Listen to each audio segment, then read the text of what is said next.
So as we are gathering, I would like to take the opportunity to welcome you. My name is Ramesh Rao. I serve as the Vice President of the San Diego Indian American Society, which has been hosting this scholarship event for almost 3 decades now.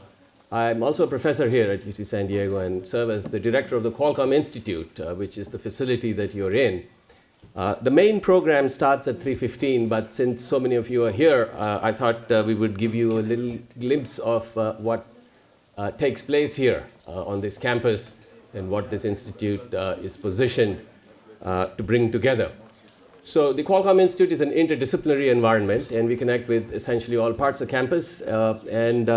We have programs that bring together students and faculty from a wide variety of disciplines to experiment and do interesting things.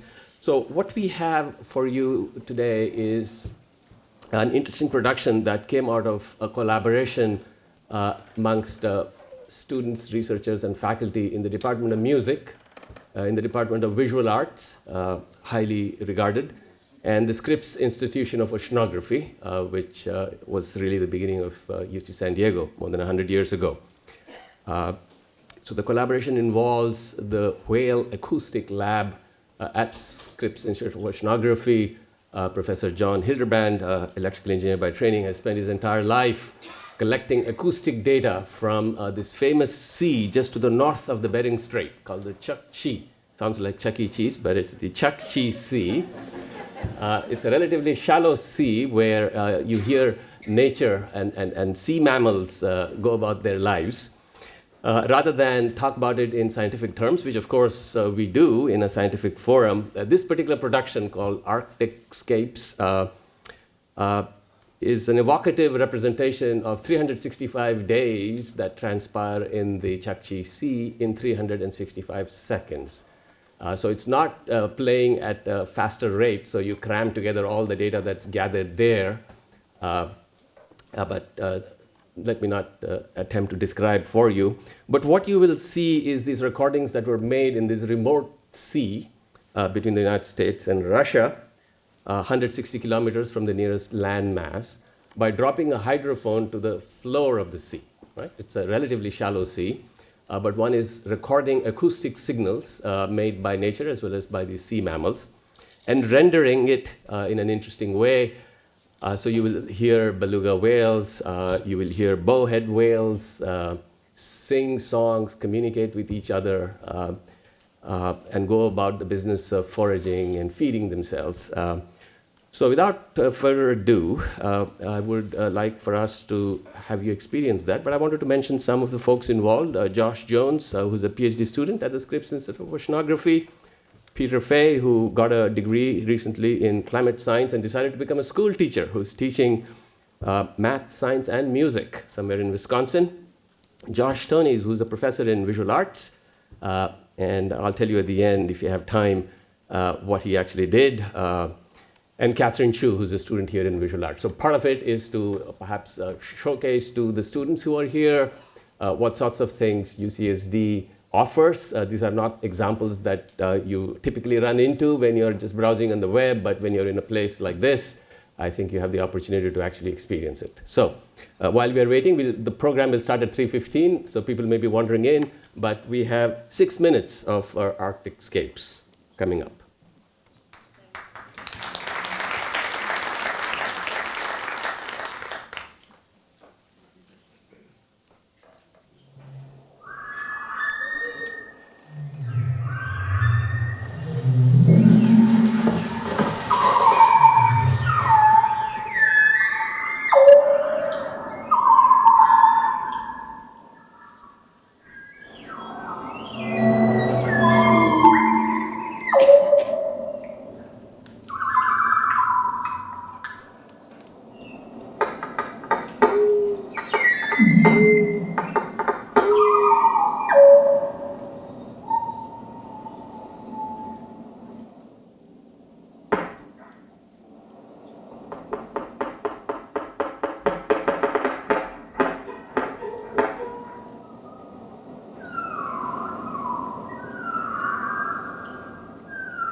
So that was the work of our researchers and students from music, oceanography, and visual arts.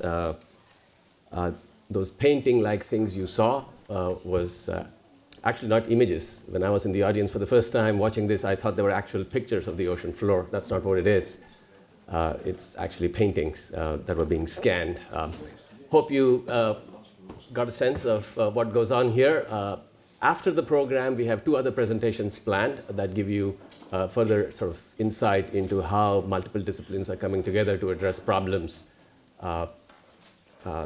that require just a whole bunch of people working together to make an advance, as opposed to turning it into an exercise that can be done by experts from one field. So that's sort of the running theme, but I think it's 3:15. This is roughly when we wanted to start the main program of the San Diego Indian American Society. And so I'm going to call on Dr. Madhavan, who initiated this 36 years ago. Madhu, please.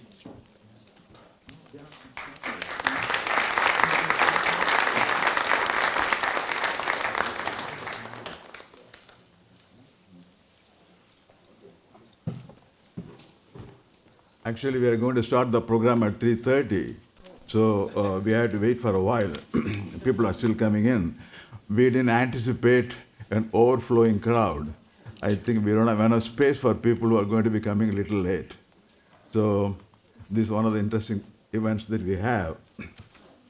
All of you know about Brother Chidananda. He does not visit many places. He has been very kind enough to visit San Diego and to be here with us to participate in this program. So we are really privileged that he is here, and he is coming in the line of Guruji and Mataji's. And so it's really important for us to have this program in this hall. Brother will be coming very soon. And I don't want to give my speech while he's away. Let him come, we'll do that. Okay, in the meanwhile, you just talk about it, and we have got 54 recipients. They're all going to be sitting on the other side of that. And so, if there's enough space available, please excuse us. We couldn't do anything about it. So, we will do the best we can to make it more interesting. It will be a very, very enlightening and interesting experience for all of you. But we have to wait for a while. Thank you.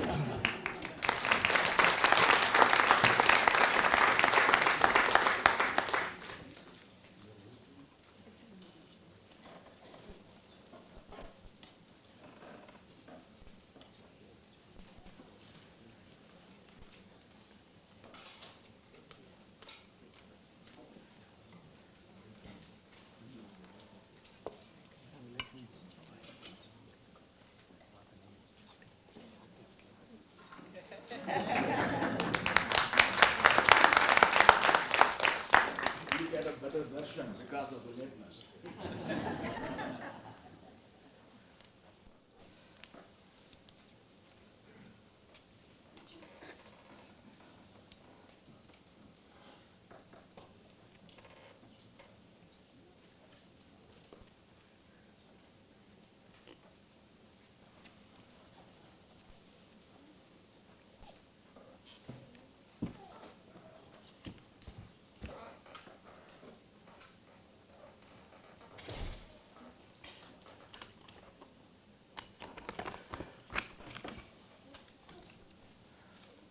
So we will be still getting few more people coming in, and then hope we'll find a space for them. Good afternoon. I am Madhavan, founder and executive director of San Diego Indian American Society. It is my pleasure and privilege to welcome you all to this 60th annual event. This year is the 150th birth anniversary year of Mahatma Gandhi. And we are fortunate to have with us a person who is much influenced by the teachings of Guruji Yogananda Paramahamsa and the writings of Mahatma Gandhi. He has dedicated his life for the cause of harmony in human relations and global understanding. He was elected 2 years ago to the presidency of Self-Realization Fellowship, founded by Yogananda Paramahamsa. We extend to you, Brother Chidananda, our heartfelt welcome. Thank you for coming here and gracing the occasion.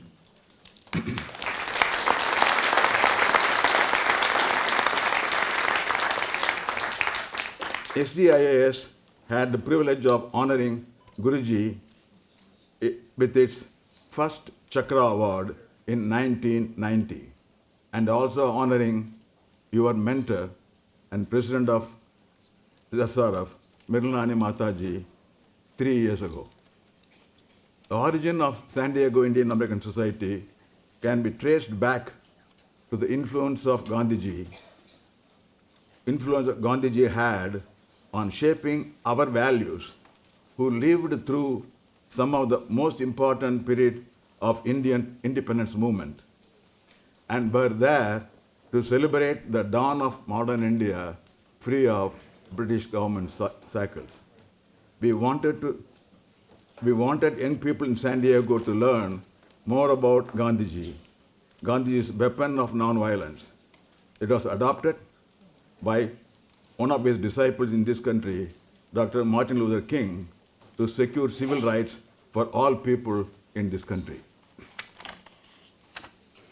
It was our deep desire to create a living memorial for Gandhiji in San Diego, to remind ourselves such a person walked on this earth to create harmony in the midst of division, to provide opportunity to reach one's potential, and to share with others the joy of giving oneself to seed change that is dynamic. Thus was born San Diego Indian American Society in 1984.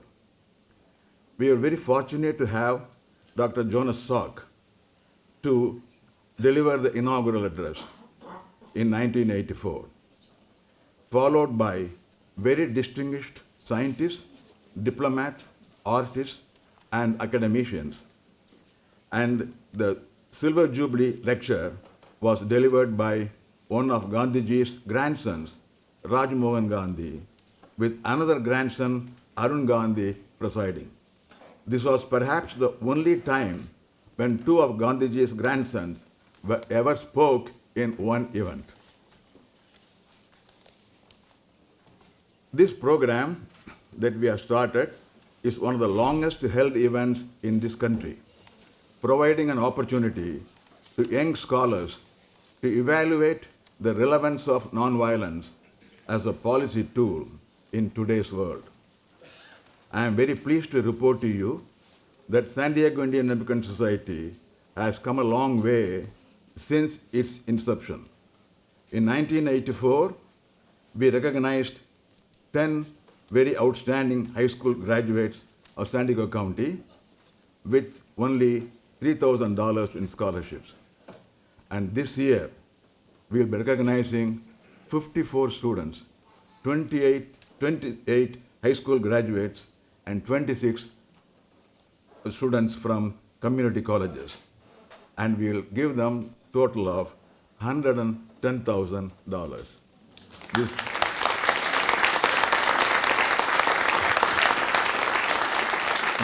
This is the second time we have done that. And last year we crossed 100,000, but now it's 110,000. We hope we will be able to maintain this level of contribution. We were able to do all of that because of the contributions made by people who are listed in the program. Particularly, I want to mention few people who have been very, very instrumental in funding these things. Those are Aruna and Shabot Gar, Kanta and P.K. Patel, Hema and Bharat Lal, Manju and Ray Patel, Sheetal and Manish Parekh, Gayatri Prakalat, Neeru and Subal Goswami. And please join me in thanking these people and congratulating the recipients of the scholarship. Thank you very much.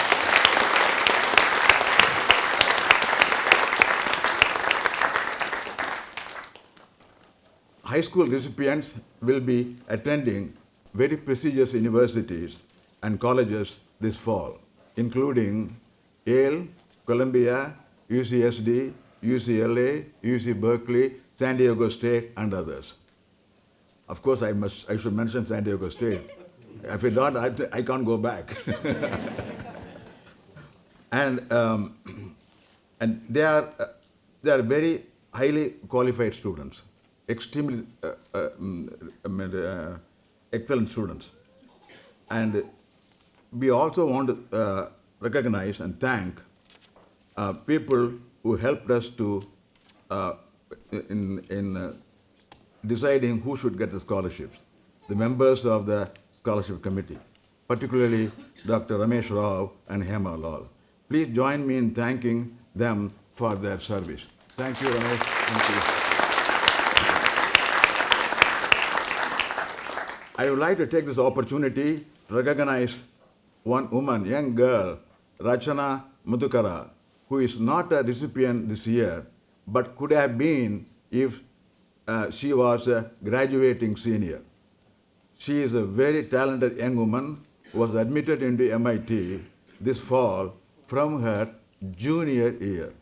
Our decisions to have the senior year prevented her from applying for that. I feel so sorry for it. And it's all probability she may be one of the people in the distant future getting the field medal in mathematics. And her parents are here today with us. San Diego Indian American Society has recognized and supported over 650 high school graduates of San Diego County, irrespective of national origin, and about 50 community college students over the last 36 years, awarding them over $800,000 in scholarships provided mainly by people of India origin. For us to continue our mission, we need more broad-based support from Indian Americans. This one way most of you can contribute to the cause and to the country we have adopted. And it's very heartening to note one family in San Diego, Indian American family, has established an endowment of $200,000, interest from which will be used to support a student from a family with no college education. Every year, we will be grateful to receive your pledges for the cause. One person who is committed to increase opportunities for these people is Dr. Pradeep Khosla. Unfortunately, he fell ill and he called about a half an hour ago saying he cannot even make it. So I'm sorry he expressed his disappointment for not able to make it. And we will appeal to all people to get involved with what we do and help us improve and expand our service to the community in a meaningful way. To involve second generation Indian Americans in our activities. We are planning to have Come Home San Diego event on August 2nd, 2020. Please bring your daughters and sons and other relatives to enjoy this event. So I would like to take this opportunity again now to speak a little bit about brother.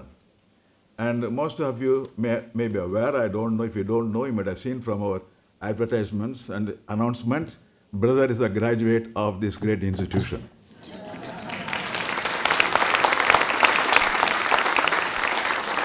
And he was here in the 70s, and that's where he got involved with movement, a spiritual movement, and now he is the head of that. It's very unusual. I think, if I remember right, he may be the only alumni of the UCSD who is the head of an important spiritual movement in the whole world. Thank you for that.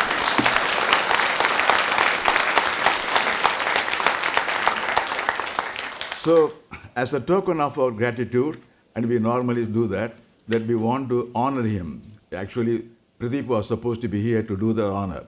Unfortunately, he couldn't make it. And in his place, I'm asking one of our dear friends and also a director of this institute who gives all these things to us, Ramesh Rao, to join me in honoring our great guest. Thank you.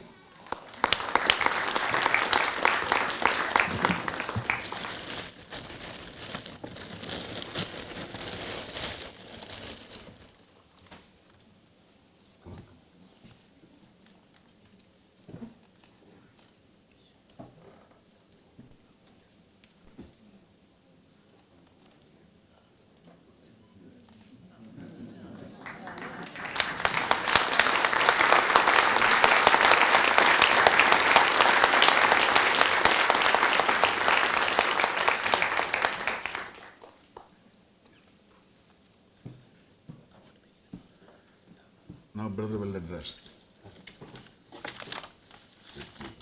Very quickly, we've been able to activate the theater right behind this wall as overflow space. It's being streamed live. We are in violation of the fire code. If you sit in the aisles, we have seats for you right behind this wall. So I'd like to urge those of you who do not have a seat to step out and just walk 10 yards down that way, and you will have a place where you can sit. Thank you.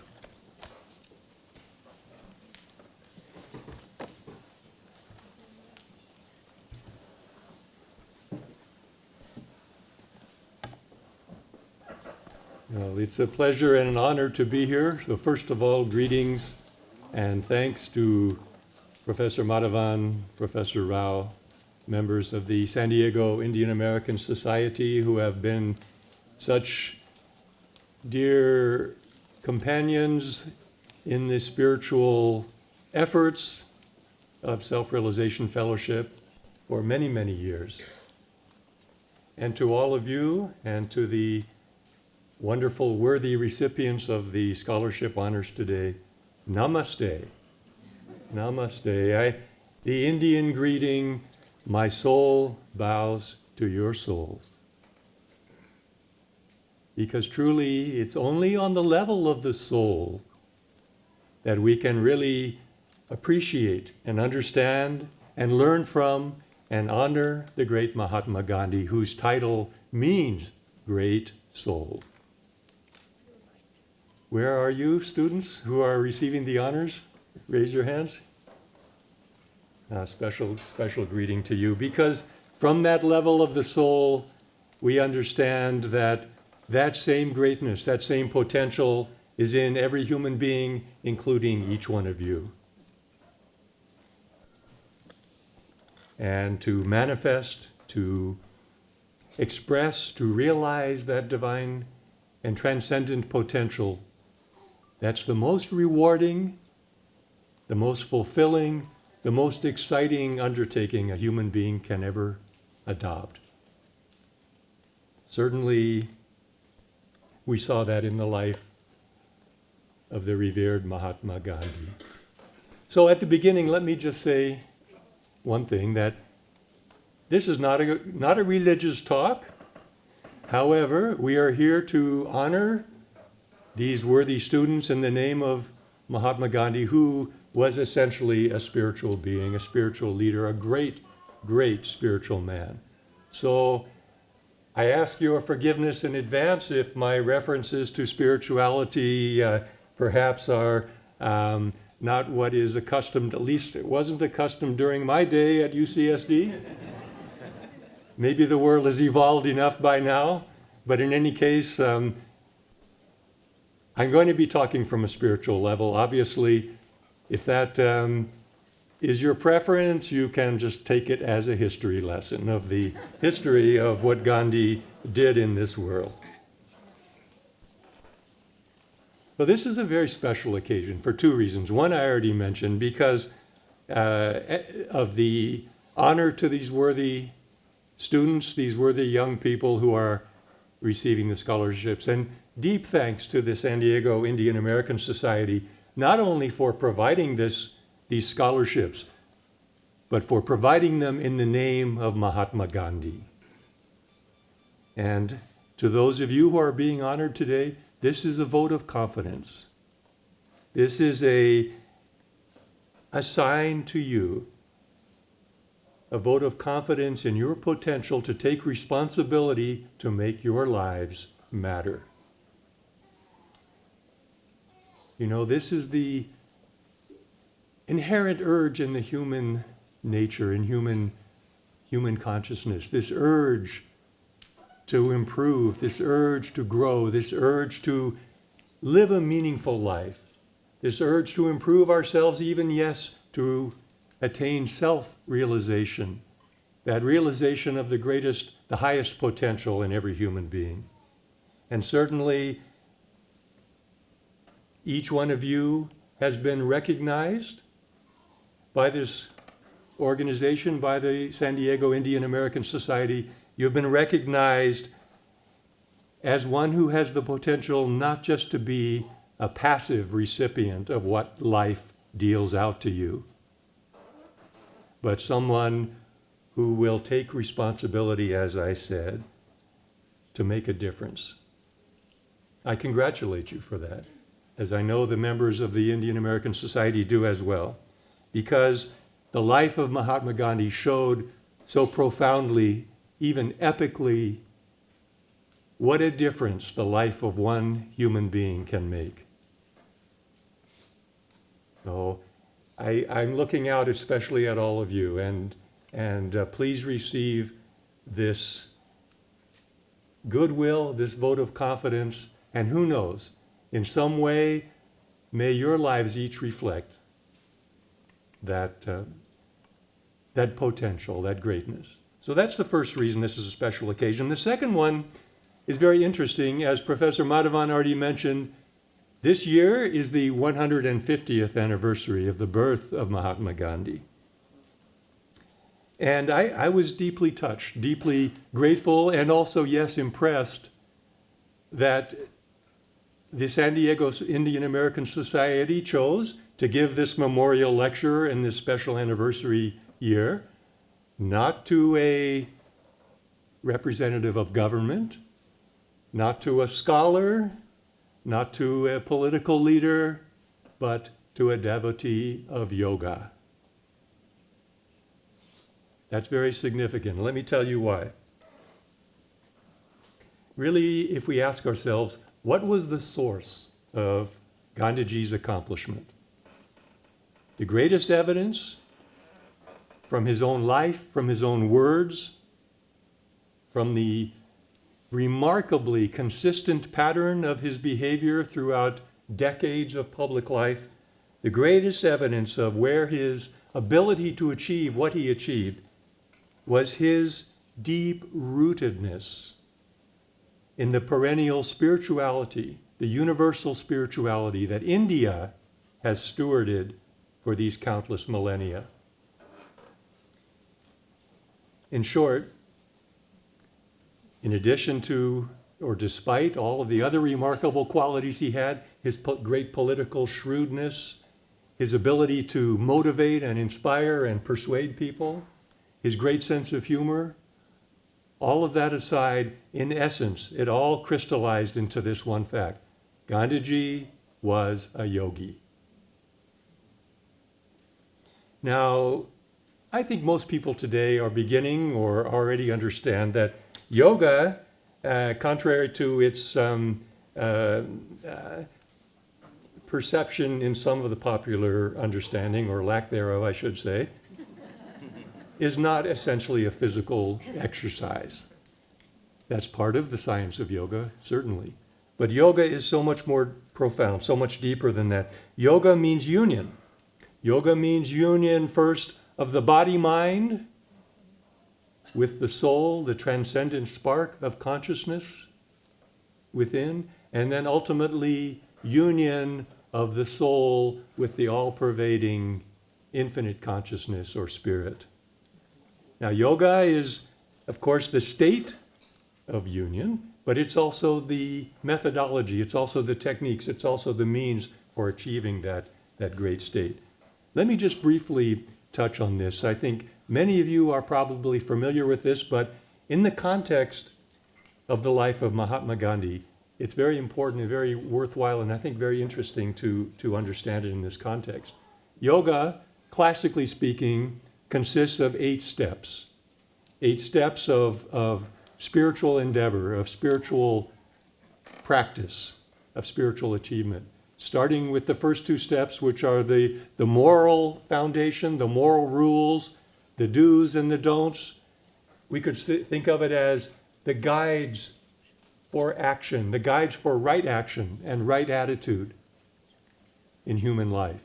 Universal principles. These are not, again, essentially sectarian or exclusive to any one religion. These are what the sages of ancient India codified as being the ultimate necessity, the irreducible foundation of a happy and successful and balanced life. So first, yama and niyama, the first 2 steps. After that, we have asana, or posture. Now, out of that one principle come the many branchings of the physical disciplines of yoga, which have gained such a popular acceptance in the US and around the world.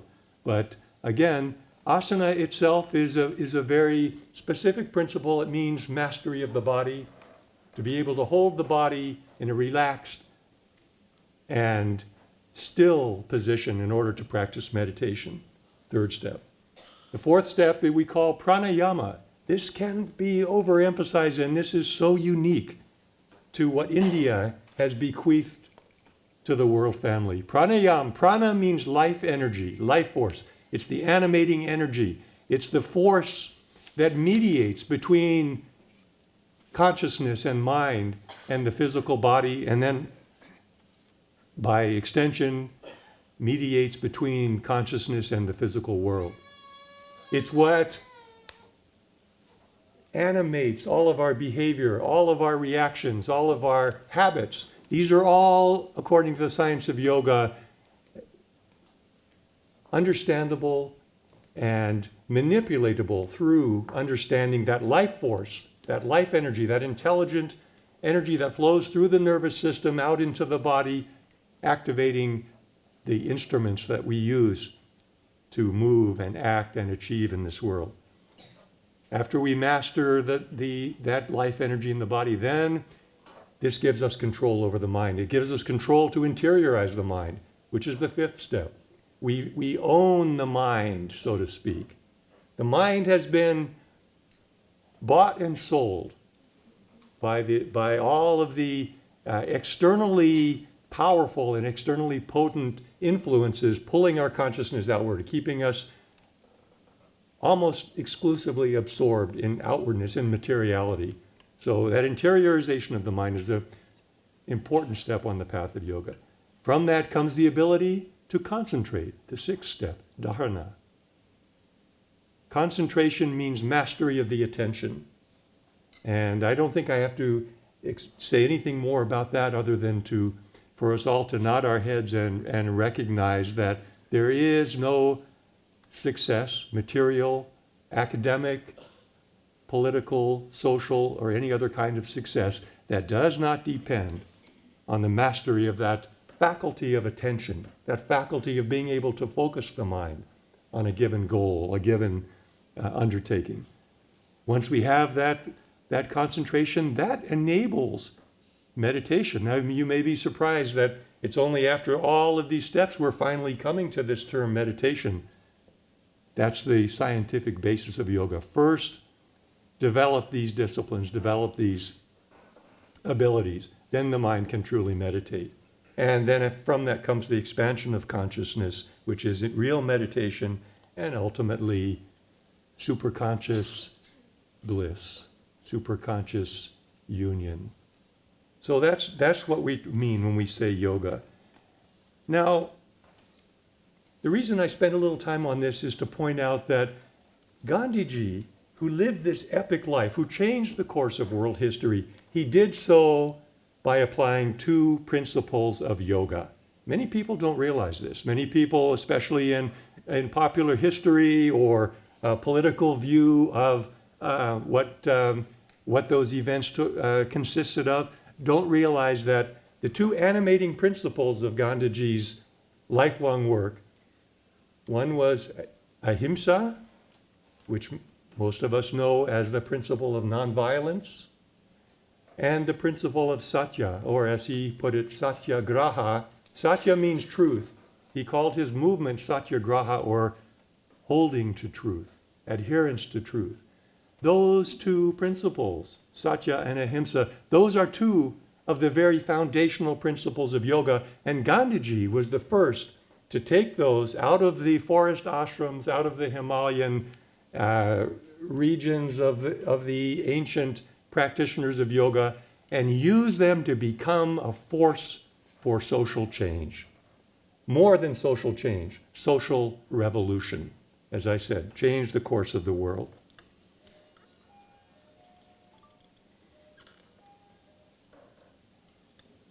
Now, why is this important to dwell on? Well, a very simple reason. Because when we look at the life of Gandhiji through this lens, it takes it out of the realm of something that's unique or unrepeatable, or a lofty ideal that this one stellar being in the course of human history achieved, but that's all. No. If we take it out of that and look at it through this lens of how did he achieve that through this known and definite science of yoga, then it becomes something that we can not just admire, but we can actually emulate, we can actually practice, we can actually achieve a measure of that greatness, that fulfillment, that contribution to the human family that Gandhiji knew.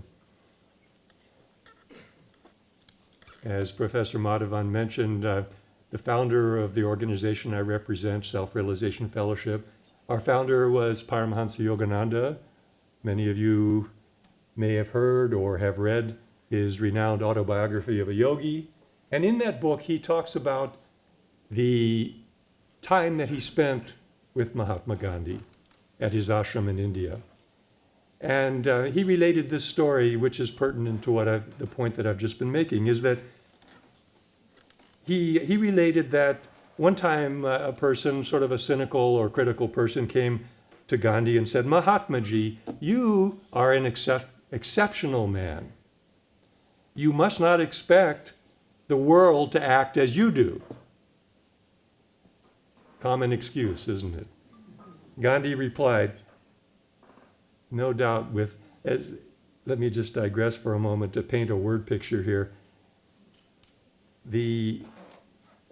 Our founder, Yoganandaji, said, he talked about this, and he talked about Gandhi's cavernous smile and the twinkle in his eye and his fascination and amusement even with what he called the quaint human spectacle.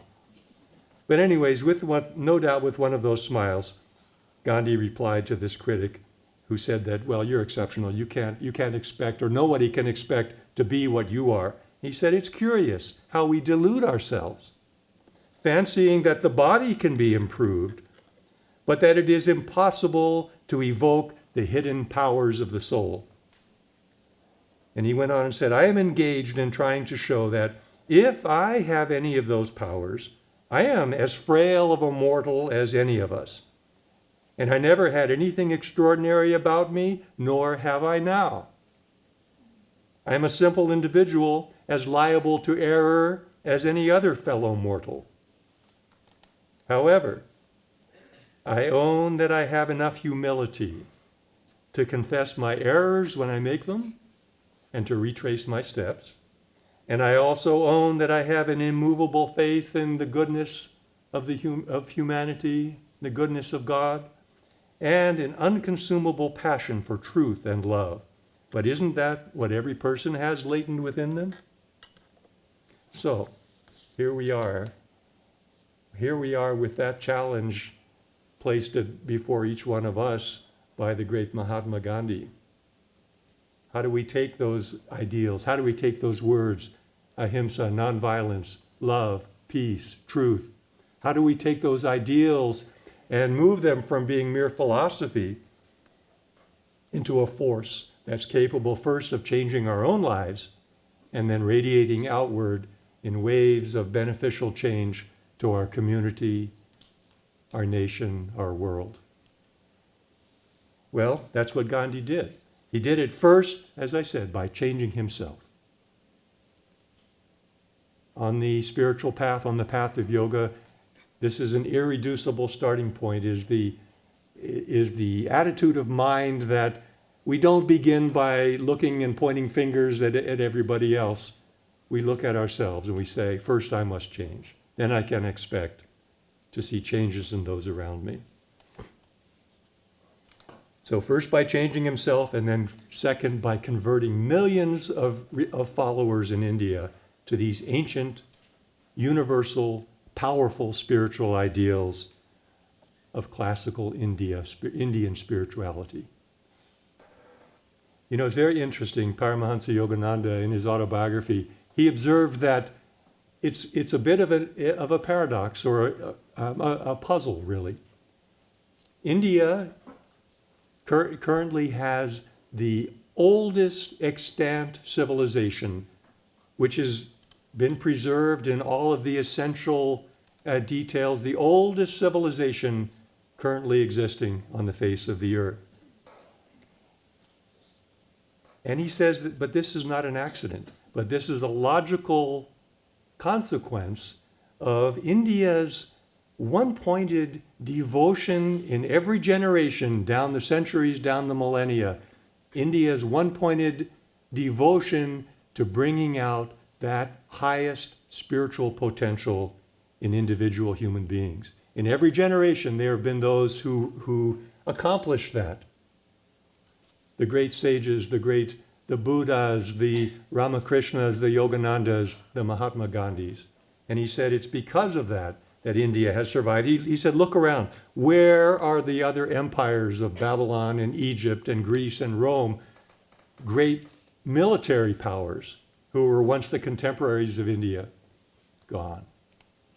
But India lives. Not only does India live, but as we see, evidenced by this very event, India has a vibrant and significant, and I would say irreplaceable, role in modern life, in the modern world. And I applaud the San Diego Indian American Society for upholding this principle, for upholding for the world to see, for upholding it for you wonderful young students who are being touched now by this organization, that upholding it as the most realistic hope for peace in our world, not only for peace in our world, but for the very survival of our world.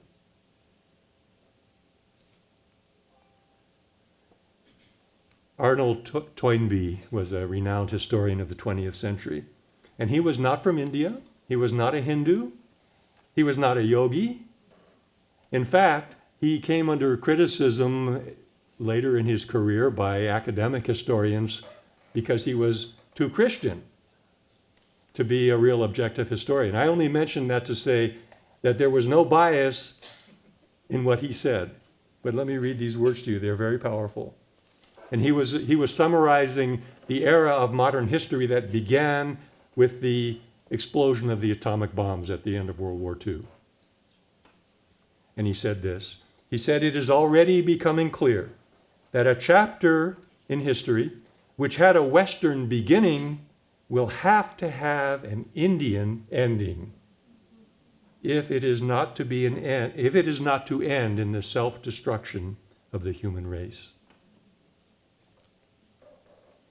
At this supremely dangerous moment in human history, the only way of salvation for mankind is the Indian way.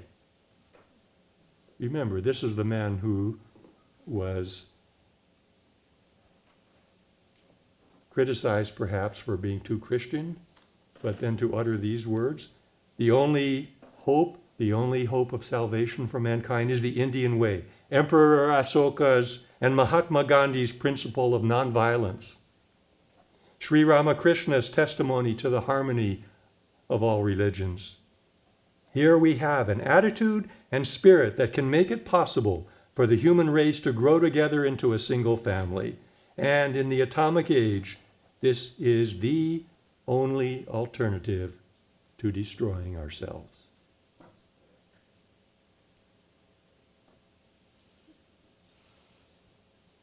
Now, briefly, what is that Indian way?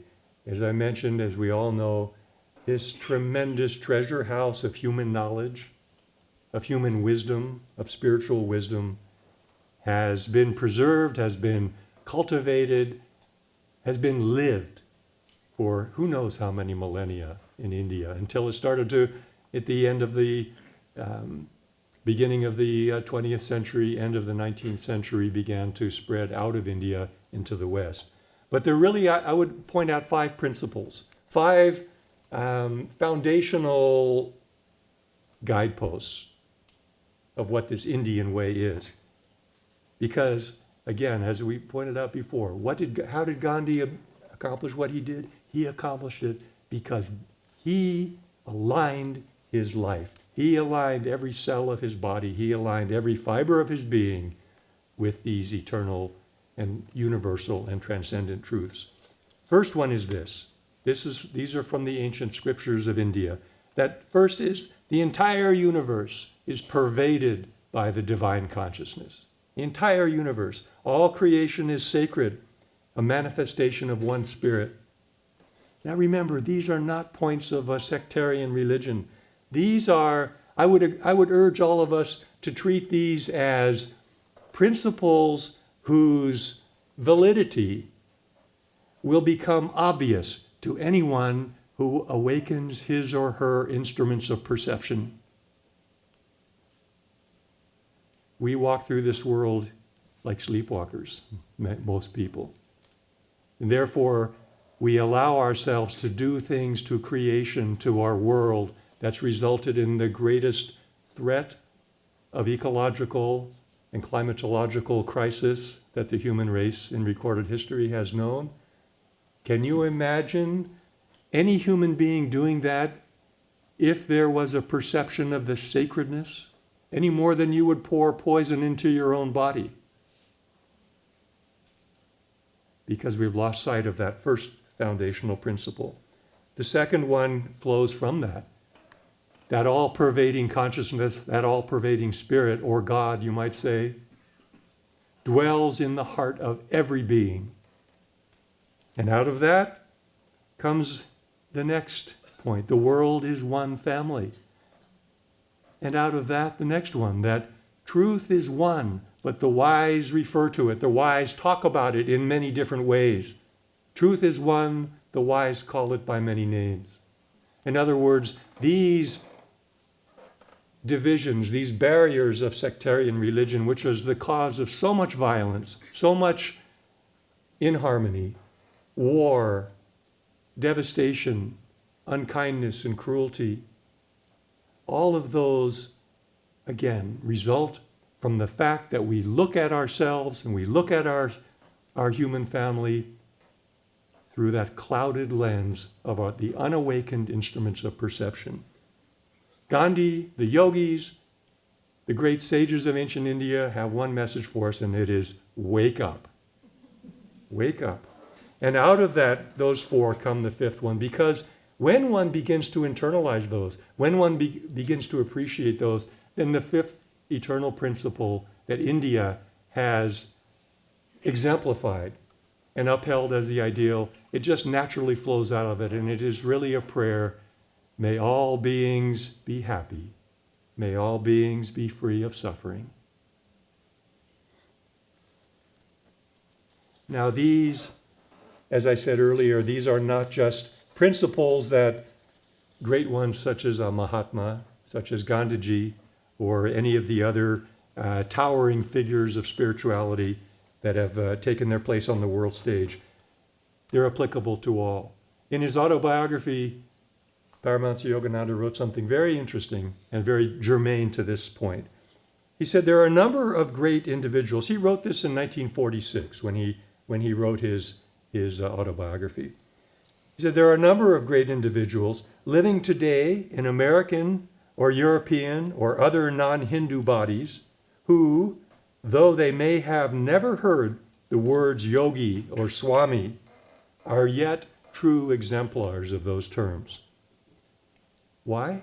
He said, went on to say, through their disinterested service to mankind, or through their mastery over passions and their thoughts, or through their one-pointed, single-hearted love of God, or through their great powers of concentration. They are, in a sense, yogis. All of them are yogis, whether they use that word or not, because they have set for themselves the goal of yoga, self-control. Self-control. This is not a term that many of us are accustomed to even hearing, or certainly to put on our personal agendas of New Year's resolutions and so on, maybe on our New Year's resolutions, which are usually forgotten on January 10th. But this ideal of self-control, this is what yoga is about. And he said these persons could rise to even greater heights if they were taught the definite science of yoga, which makes possible a more conscious direction of one's mind and one's life.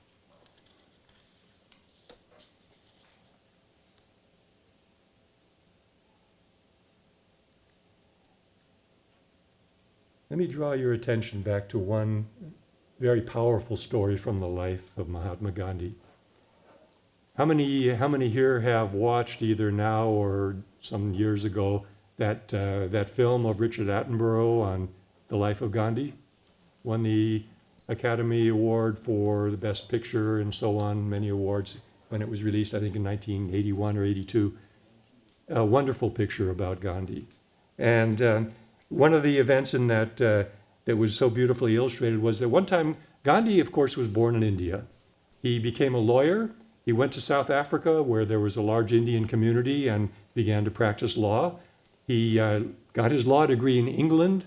He was, in other words, accustomed, before he got to South Africa, to being among the social elite. You know, an educated, a successful lawyer.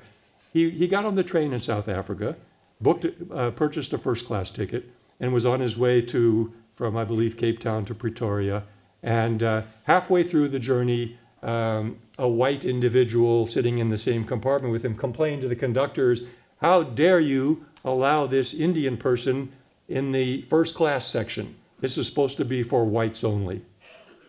And so the conductor, of course, came to him, and he protested and said, "Well, I have a first-class ticket. I'm a lawyer. This never happened to me in England." Anyways, the result was at the next station, he refused to acquiesce to the humiliation and the indignity. So at the next station, they bodily threw him off the train. It was in the middle of winter. It was high in the mountains, one stop along the way. And of course, imagine, what's the first reaction? First there's fear, then there's anger and resentment and revenge, and wait till I get my hands on those people. And what I'm going to, the routines and the programs that the mind automatically starts playing. But he had nowhere to go. And he stood there and he mastered it. He mastered himself, and he worked through exactly as we just talked about how yoga is self-control, yoga is taking responsibility, yoga is taking control over these lower instincts, these self-destructive instincts. And when I say self-destructive, not just for each of us as human beings, because I'm sure we all, or most of us, either know or have seen what hatred does to an individual life, what anger, if nurtured, if held on to, does to an individual life, to say nothing of what it does to our society at large. We call this civilization. You know, remember one time somebody asked Gandhiji, Mahatmaji, what do you think of Western civilization? You know the answer. He said, I think it would be a great idea. But the point is that from that one incident, that one 12 hours in the cold and the dark and that one little mountain stop, of him say, enough. I will no longer be swept along with the tide of the lower animal nature that is the way of the world. I will respond in a higher way. And he made up his mind at that point to begin this movement of ahimsa, of satyagraha, which ultimately grew and flowered. He went back to India, drew millions of people, and by that power of transcending anger, transcending hatred, and transmuting it into the power of active love, he accomplished something that had never been done before in the history of the human race. He defeated the most powerful military power at that time. And they voluntarily left India and agreed to what his goals were. Self-control.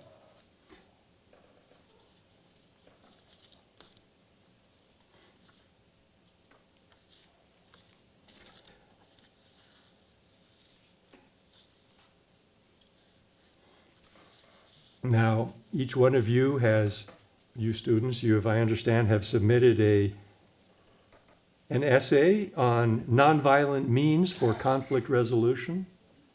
I'm so eager. In fact, I'm going to stop talking because I want to hear these essays, at least some of them. I look forward to it very much. I look forward even more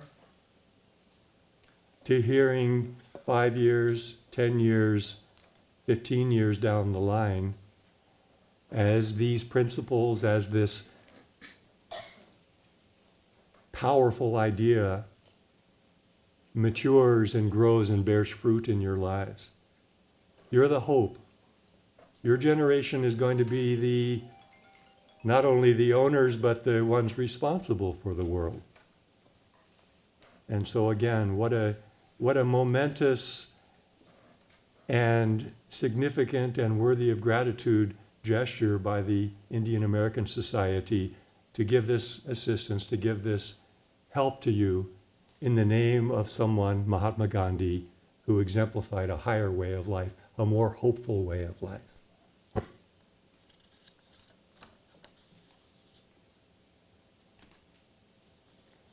You know, this is in one sense, if we look at it from the point of view of a Mahatma Gandhi, of the point of view that he would like us to look at it, this is a tremendously exciting time to be alive.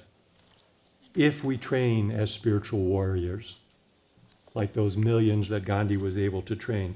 You know, never think that when we talk about nonviolence, and you might think, well, nonviolence, then why are you saying warrior?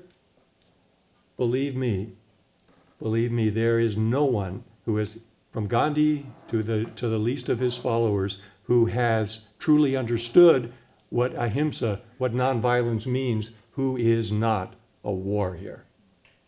A divine warrior, a spiritual warrior, a warrior against ego, a warrior against pettiness. So here we are, and here you are at the beginning of this milestone in your educational life, in your personal lives. It's an exciting time. Yes, but there's also such scope for applying this principle of conflict resolution through nonviolent means. There's excitement about the future, but yes, there's fear about the future, isn't there? Most of us feel that. There's a sense, particularly at your stage in life, a sense of unbounded possibilities, and yet in conflict with the serious political and social forces of divisiveness that seek to obstruct those possibilities. There's the motion that we see, tremendously inspiring, the motion that we see towards the idea of one world family. And we see then it conflicting with the specter, the nationalistic and race-based selfishness. Then we have the promise of advancing science and technology. Tremendously exciting, but again a conflict. Again, a conflict that has to be approached and has to be negotiated and resolved from this point of spiritual understanding. Because advancing science and technology conflicting with the specter of global annihilation when those forces are wielded by soullessness. In other words, egotism. So you see why I began by asking us to approach this occasion from the point of view of souls. Because Gandhi's life showed an essential truth, that the primary conflict that each of us is responsible for is not a social cause, is not a political cause, it's not an international or national or any other kind of outward cause. The conflict that each of us is personally responsible for is the conflict between our ingrained, inbred sense of selfishness or ego and the expansiveness, the love, the peace that is our higher nature.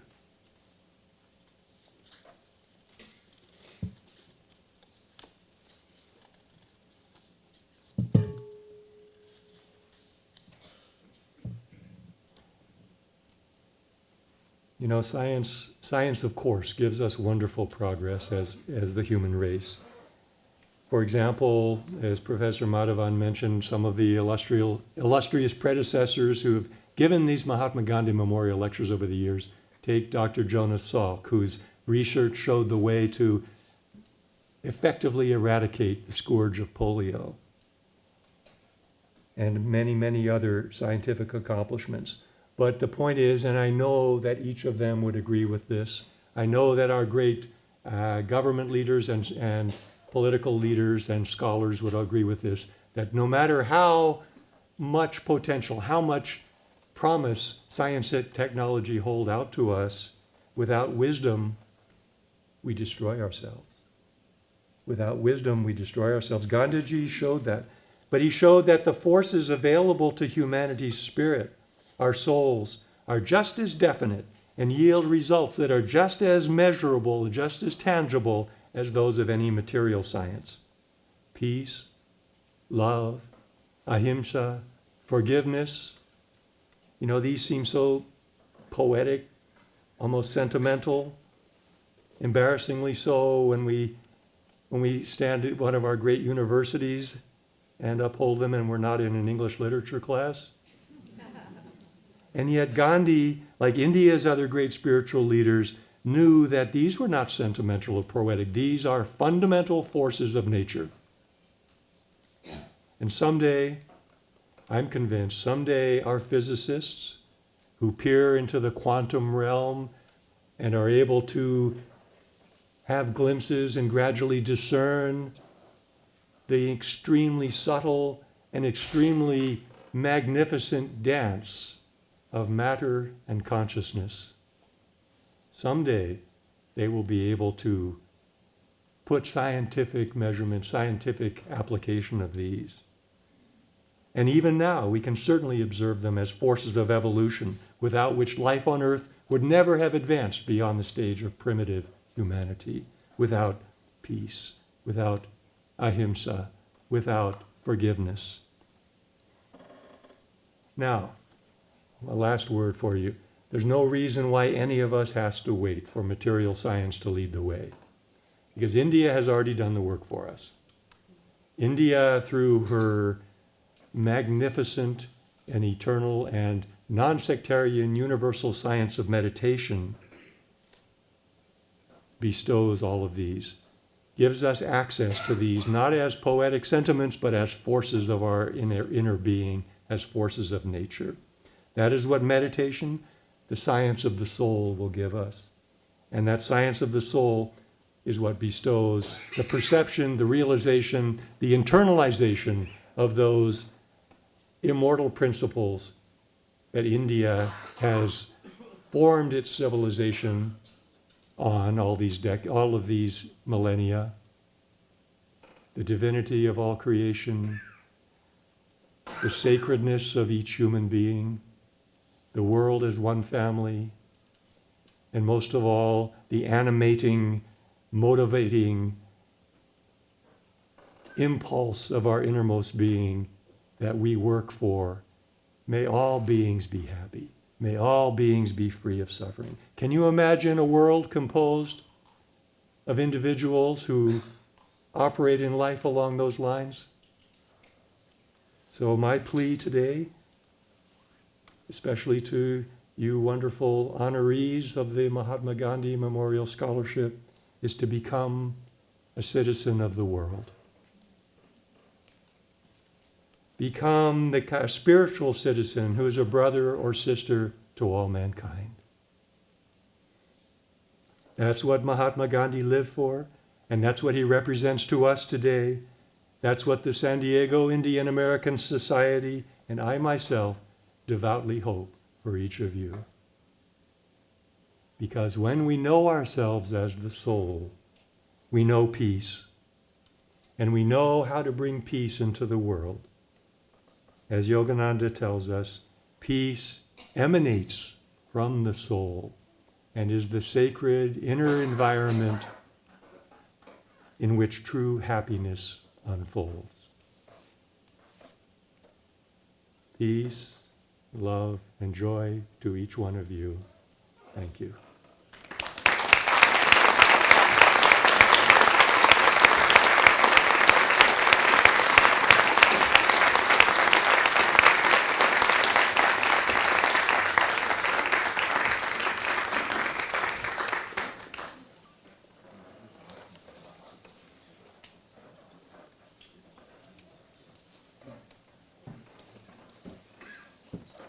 Brother would like to come to the stage here. Manish, Sabodh, please come to. We would like to invite the brother to come to the stage so that we can. Manish, Sabodh, yeah.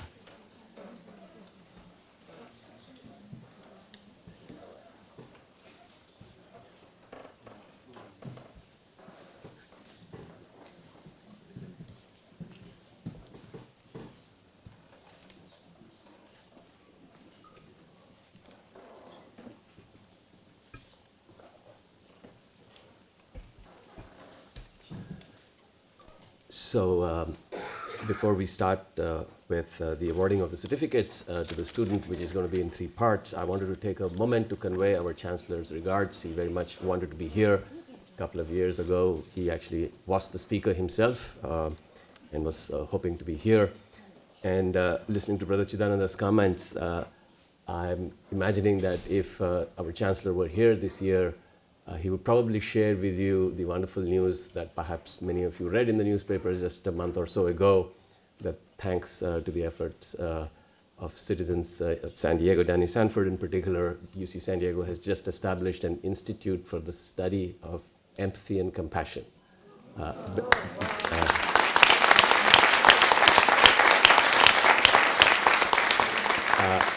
Enabled by a most generous gift from Danny Sanford of $100 million. So I think in the years to come, you will see what a campus that is focused on science evolves into an enterprise that is willing and has the courage to go into spaces that we have often thought of as faith-based and tradition-based, that doesn't lend itself to science, but it does, as Brother Chidananda was alluding. So. What we have ahead here is 3 sets of presentation of awards, the Gandhi Scholars, the Avid Scholars, and most recently the Community College Scholars. And what I will do is call on the students, the recipients, and we will have them come up,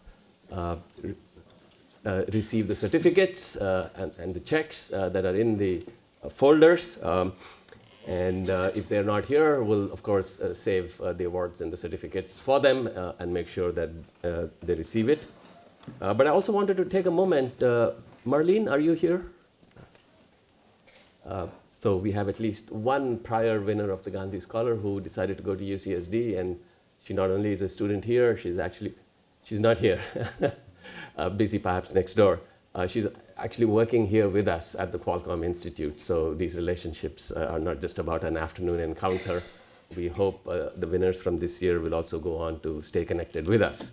So with that, it's my pleasure to call on the winners. And when I call them out, we would like them to come up. And also pause for a second for a picture.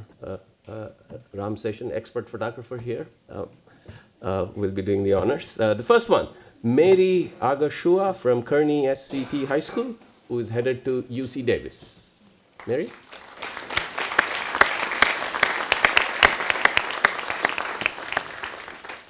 Madeline Bartels from San Marcos High School, headed to Yale.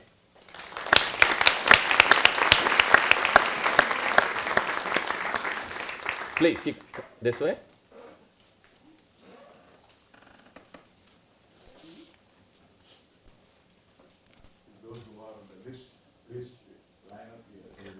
We'll be calling out the names. Next, Jenna Brown from Rancho Buena Vista, headed to UC Berkeley.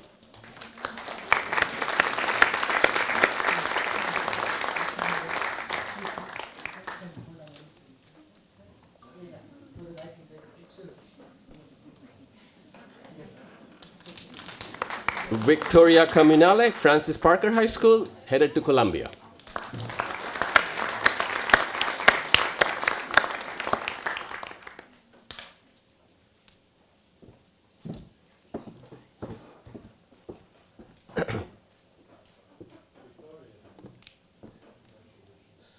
Lucy Conover, High Tech High, Pitzer College.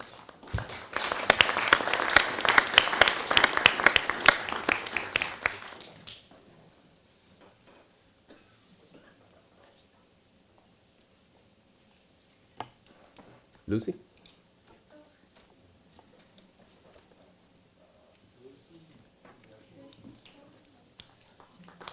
Ana de Almelda Amarel from High Tech High, headed to Stanford.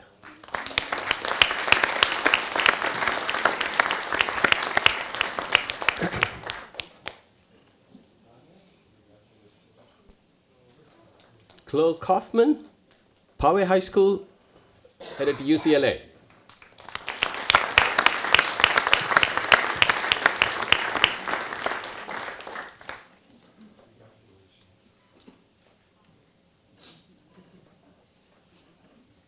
James Ledesma from Oceanside High, Marquette University, not here today, but we have next on the list, Dylan Nalbandian.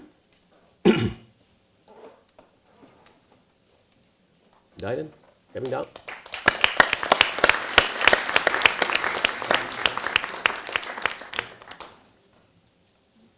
Salvatore Lupo from Valhalla High School, next.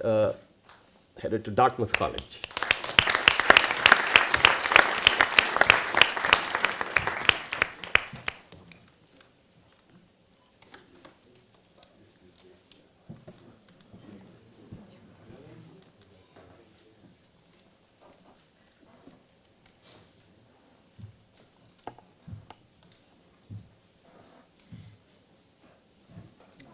Stephen Martindale, Torrey Pines High School, also headed to UC Berkeley.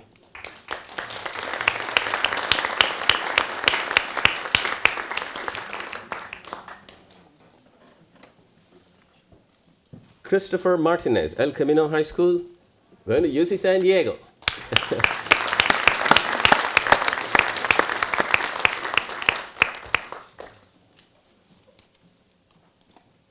And after Christopher, Jessica and Marvin, Poway High School, headed to Harvey Mudd College.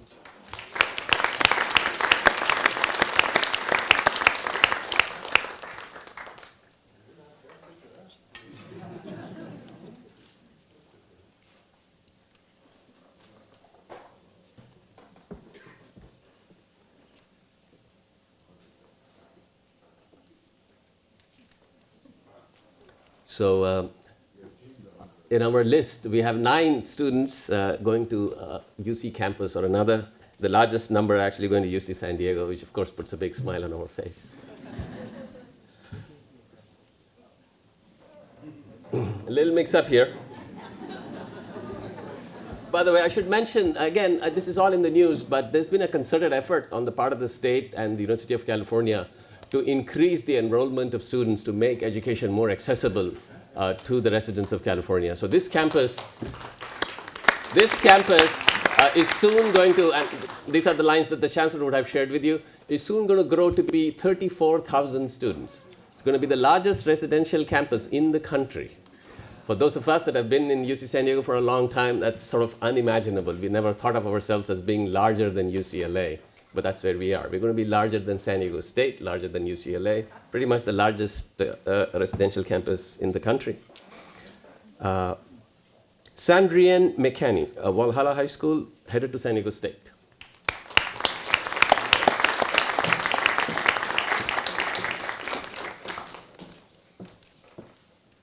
Are we caught up?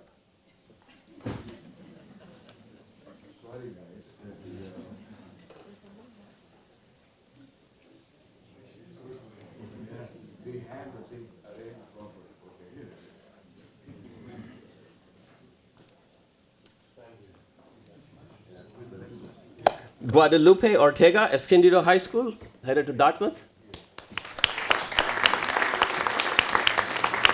And after that, Anant Rao, Torrey Pines High School, headed to UC Berkeley.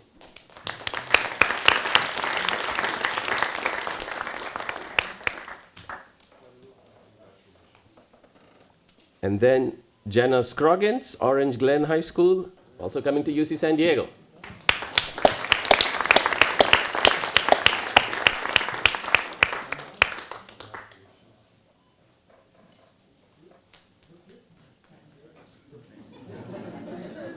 Jana?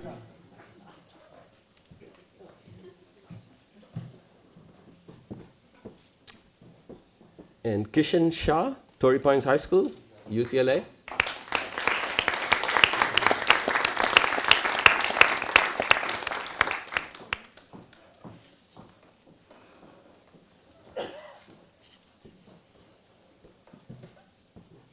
And after Kishan, Sama Sataya, Walhalla High School, coming to UC San Diego.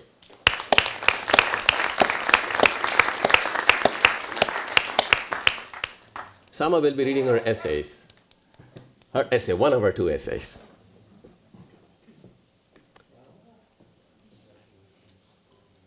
And then we have Advait Vijay, Del Norte High School, headed to Purdue University.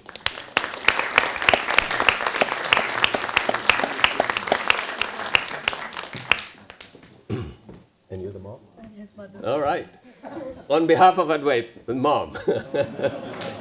Who probably had a lot to do with this studies. So that wraps up the Gandhi scholars. And so next, Dr. Subodh Garg will say a few words and do the presentation for the Avid scholars.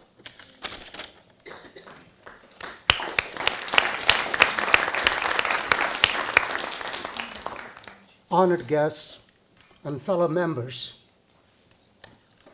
SDIAS, at the initiative taken by Dr. P.K. Patel, instituted the Avid Awards in 2004. Award winners receive $2,000 annually. The scholarship is renewable for up to 4 years, contingent upon the student's academic performance. I'd like to mention here that 19 scholarships that we awarded during the past 3 years, not including this year. 18 students are still in the program. So that, so all the students that we do award, they do continue in the program. In selecting the awardees, preference is given to students who are the first in their family to attend college. Other criteria include academic achievement, participation in community activities, and financial need. This year, we are awarding 26 scholarships 18 to continuing students, and 8 are the new ones. The scholarship committee this year had a very difficult task. We started with 52 applications, and we had to pick 8 of those for the awards. If we had the funds, we could have easily awarded 3 times that number. These are all good students. All of our applicants, especially the ones are high academic achievers, besides performing significant community service and participation extracurricular activities. The 2019 awardees come from diverse backgrounds, from Mexico, Middle East, Africa, and Vietnam. Our 8 awardees this year are, if the students are here, please come and get your certificates. The first one is Salwan Shathar from El Cajon Valley School. She'll be attending UC San Diego and studying computer engineering.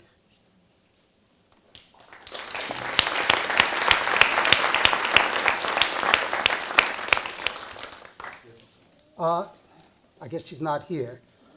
The next one is Michelle Beltran Nahera from La Jolla High School. She will be going to UC Irvine. Her major is pre-med.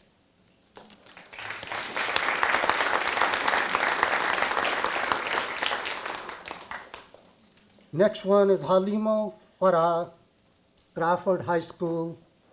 She'll be attending UCSD and studying human biology.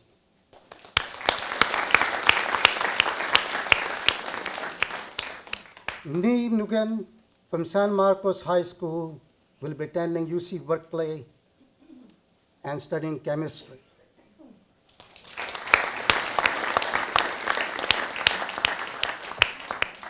Rose Abdul Malak from Escondido High School will be attending UCSD studying human biology.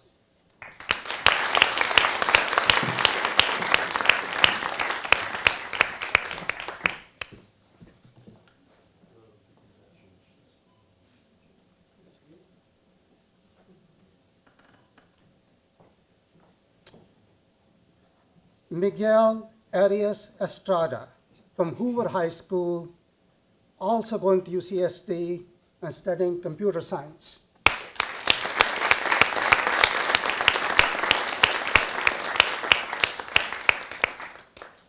Farah Halim from El Cajon Valley High School will be attending UCSD and studying biochemistry.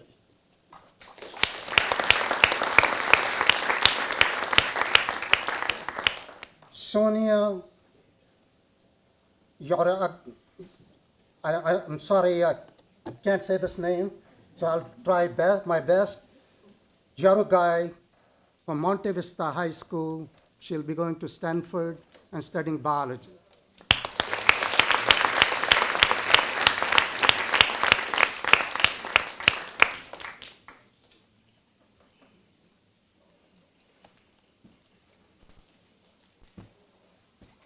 You can see some of the students are already in the colleges and some cannot make it, perhaps they are not here.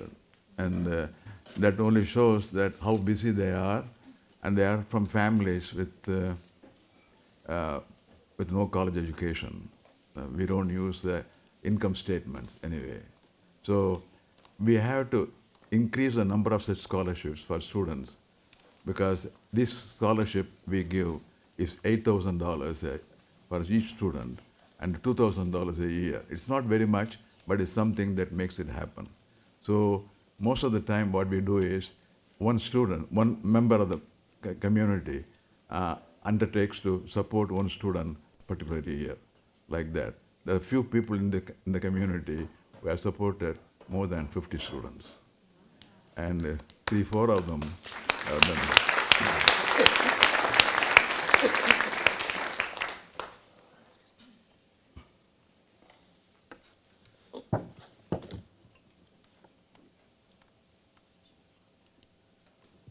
Okay. Now I am going to present to you the students from community colleges. And these students, yeah, you can, the checks are there. It's not supposed to, yeah. Checks are not supposed to be there. Many of you know the type of students who go to community colleges. Many of them for the second chance. It's not easy for them to really get ahead.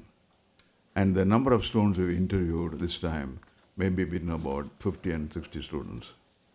And these students are recommended to us by the community college district. And I would like to thank Lynn. Is Lynn here? Yeah. She is the vice chancellor for student. Oh, there she is. Lynn, thank you very much. Yeah. And the government of California supports the first year of education for all the students.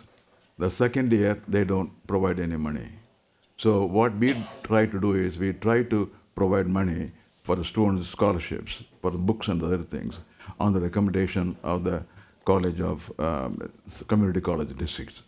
So, and if you come and listen to the interviews, you'll be wondering how difficult it would have been for them to really come to college.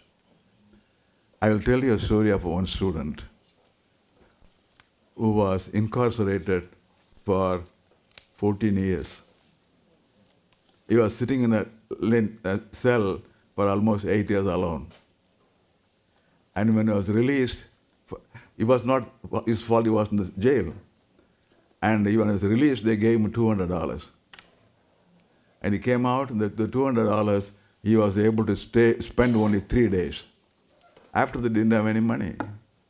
The way to go and live, and how to do that. He went to Miramar College, and trying to talk to the janitors around there. And then they let him sleep on the veranda.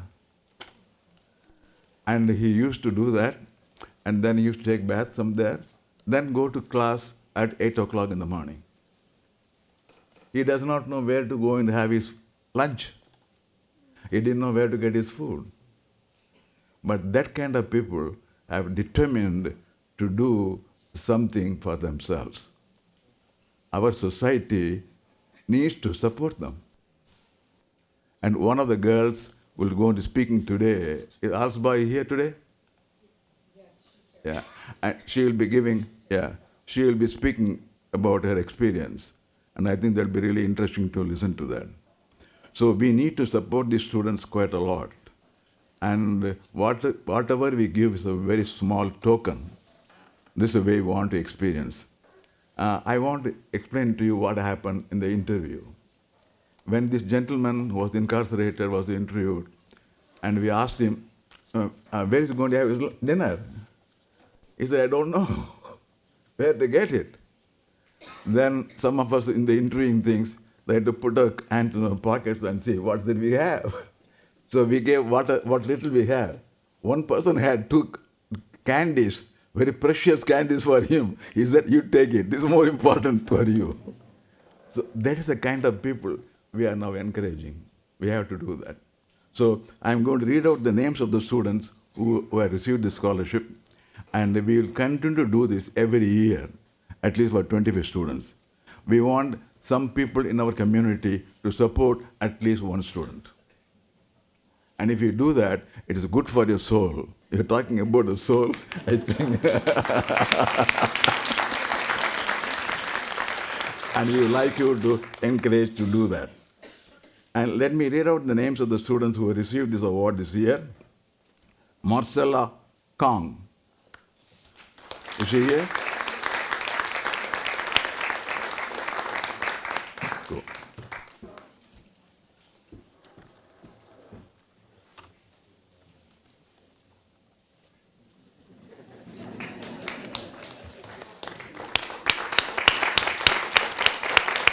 Ka Yoon Kim.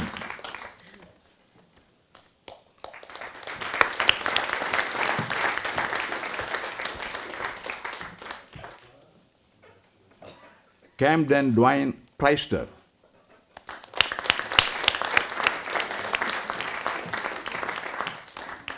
Saye Dayasani.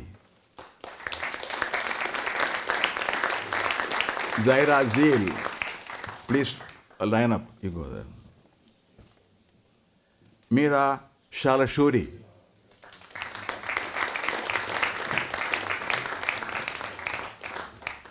Sahara Altimimi.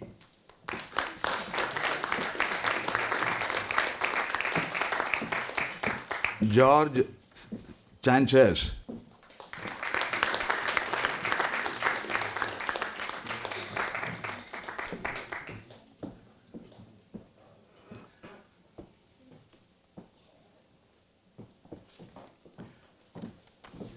George.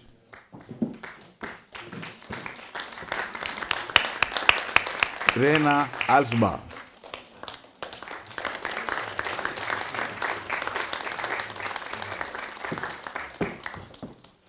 Go.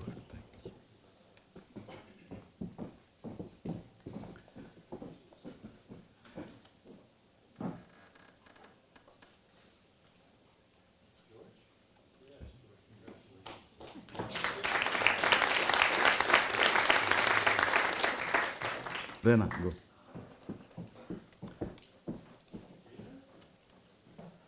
Haura Altimimi.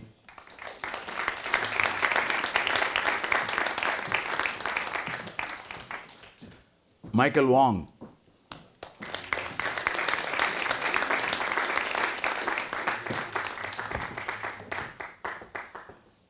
Mindy Druang.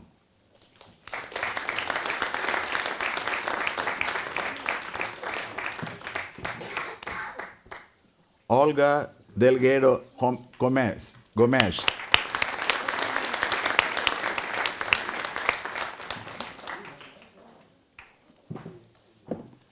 Kitisha Sara.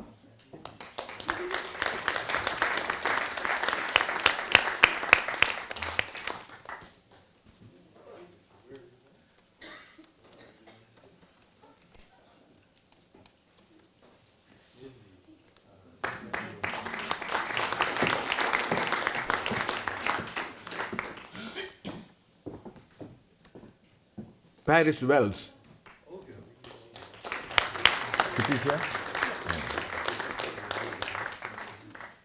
Alsba is there, yeah.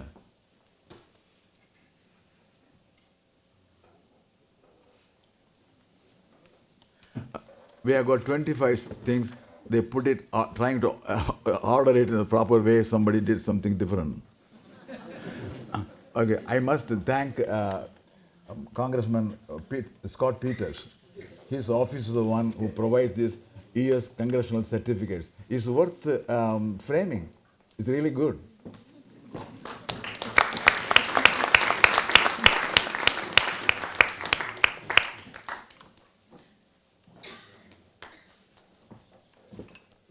Casey Cortez.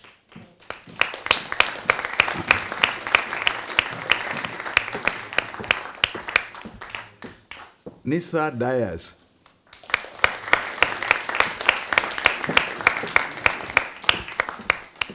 Aaron Reeves.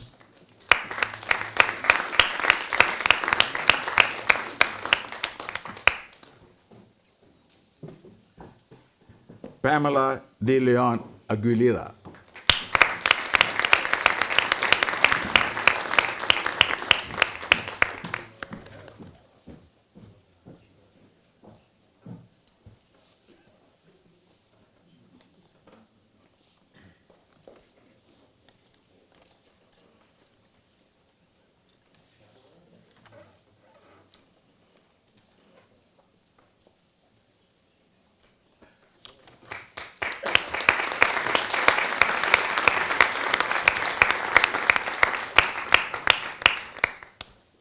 So this year we have two essays that will get read. The first one will be Sama Sataya, one of the Gandhi Scholar recipients. She is in the audience.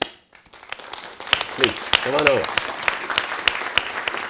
We need volunteers who will want to read these essays for future years. And I tell you, it's the most rewarding thing you can possibly do, to read and learn at a first hand how education can make a difference to lives. Please, Sama.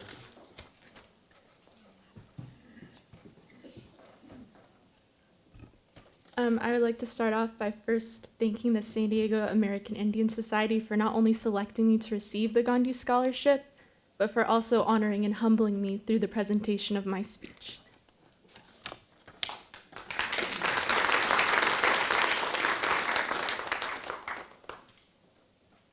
Miss Fatin, Arida Ruh al-Hammam.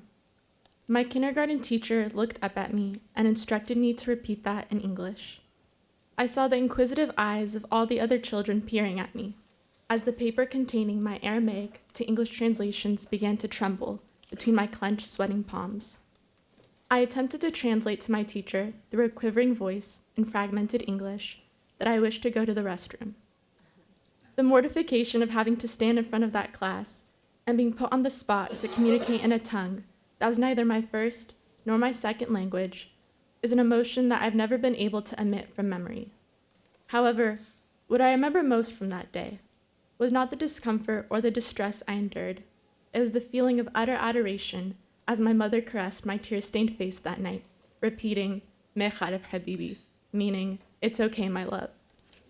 My mother, an Iraqi refugee, arrived in the US facing numerous obstacles set to deter her from reaching her desired goal of relicensing herself as a dentist. She lived in San Jose for 3 years, rushed to bus stops after night classes in the midst of a bustling city with only a pocket-sized pepper spray to protect herself, persisted under a daunting language barrier, and studied in a rigorous 2-year foreigner graduate program to regain the DDS license that had become invalid upon her entrance into the US. She's a survivor, not only from the perils of war, but of racism, sexism, and the most demoralizing obstruction to success, doubt. Her ability to thrive under such exceptional pressure has set the pathway for my identity and has become the metaphorical cornerstone to define that identity.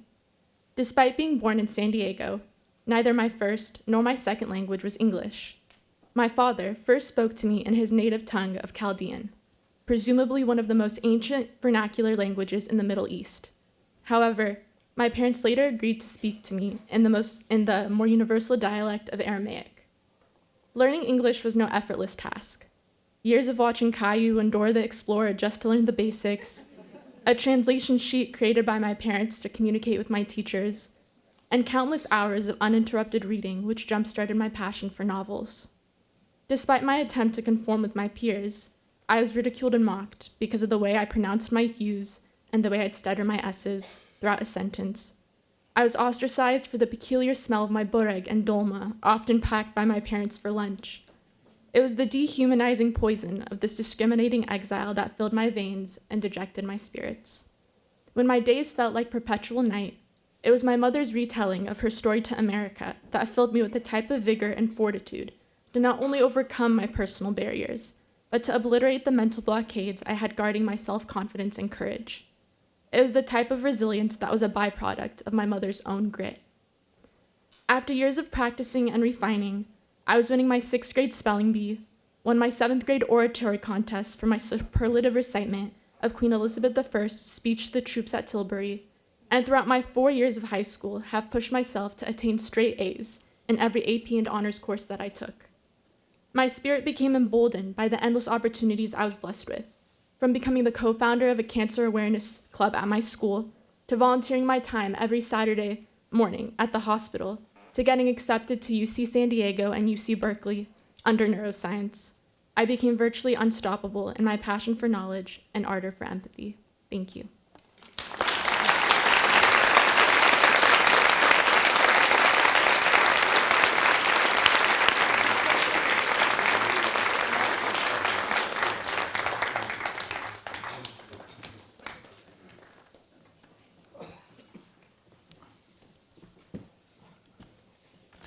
We had hoped to present to you Sonia, who is from Manda West High School, but she couldn't make it today. And so we are not able to do that. She is now studying in Stanford University. There was a very big story about her in San Diego Union about a month ago. And she is the first in the family to do that. And she had done exceedingly well depending upon the circumstances. And she was able to score all straight A's and so on.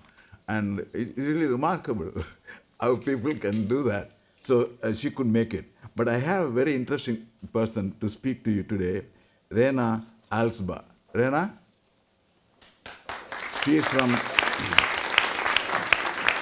San Diego Mesa College.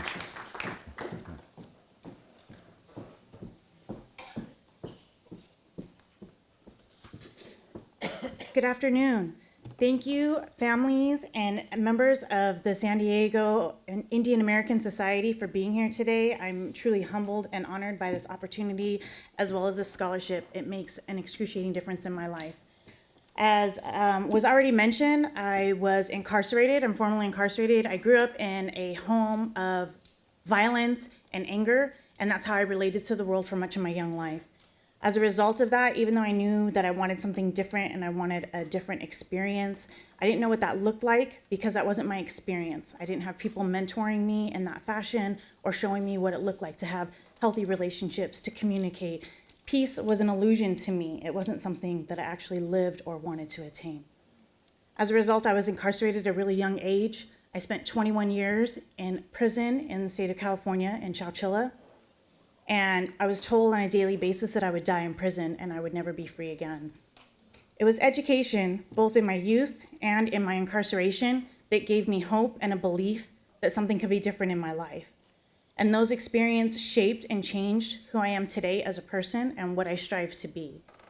The works of Mahatma Gandhi inspired me with hope and inspired me to be somebody different in my environment, regardless of the violence that I was surrounded by on a daily basis.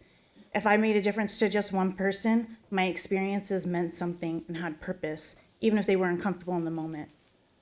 I never gave up that hope, and I continued to strive for something different. I sought my education both while incarcerated and as soon as I got out. I was released in 2015 and moved to San Diego for a fresh start. It was there that I was embraced at San Diego Mesa College and began my journey in earnest. It is only through the people like those who sat on the interview panels for this scholarship that have seen something in me and have affirmed my attempts at being somebody different that have allowed me to succeed as I have. Without something like this to ensure that I have car insurance or that I can maintain internet in my home to finish my studies, I would not be able to succeed and move on to greater heights.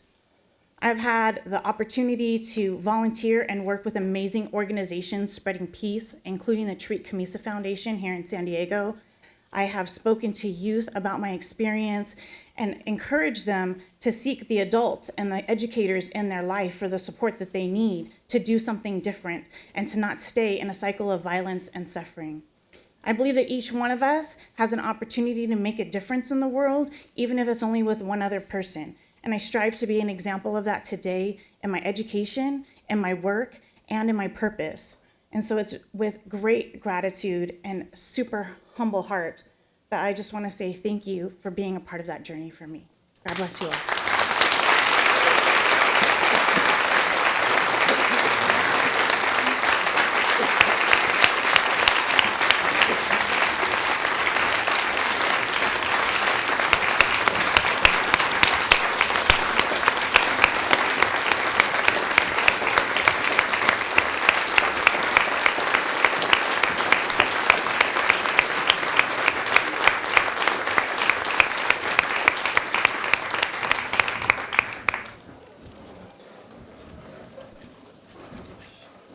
So now, to keep moving, this is the last part of the program that we planned for you. It's a slight deviation from how we've done it in the past. So I'm going to call on a couple of my colleagues who will share with you examples of work that they've been doing here at the Qualcomm Institute at UC San Diego. But I want to kind of go back a little bit. 20 years ago, when this institute was set up, part of our aspiration was to apply technology to address societal scale problems. To be honest, it was a little bit of grantsmanship. We wanted to write a proposal that was worthy of a $100 million award, and just talking technology sort of didn't make sense, so we were talking up how technology was actually going to make a difference. But we took it seriously, and 20 years later, as technology has evolved, and as we have managed to gather some really superb thought leaders, we finally have some examples that I think really begins to show how technology can make a difference to human lives in a very substantial and a very deep way. I'm also reminded of conversations that I would have with some of the stalwart members of the San Diego Indian American Society. We would wonder, could UC San Diego, which is a young institution, do something in partnership with interests and aspirations from India? And I was told in no uncertain terms that, most universities that have South Asia studies or Indian studies focus it on religion or focus it on history. And UC San Diego was kind of late to that party, and we weren't actually going to be able to do it. So why bother? But why not instead focus on technology? No one thinks of India for technology. But given the history of many of the folks from India that came to San Diego, it's really technology that brought them here in large measure. So was there something that UCSD could do that builds a bridge with the Indian subcontinent, South Asia more broadly, that was focused on technology? So it's a conversation from more than 10 years ago. And as I was collecting my thoughts on the two things that we want to share with you today, they both actually have to do with technology, and perhaps represents a new way in which we can build relationships.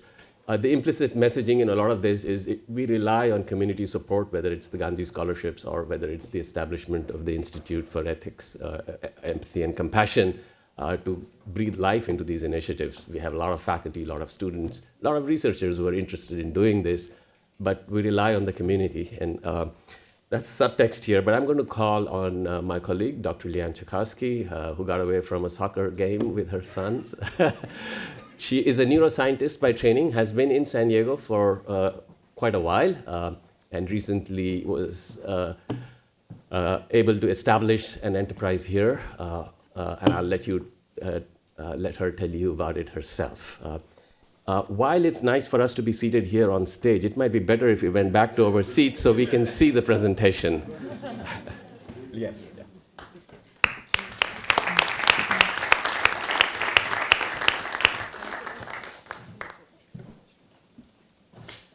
Thank you so much for this invitation. I am delighted to be here and to be hosted by the San Diego Indian American Society, and in particular, I'm in awe in all of the scholars that are here, and I'm super excited about the future of what they're going to bring to our world.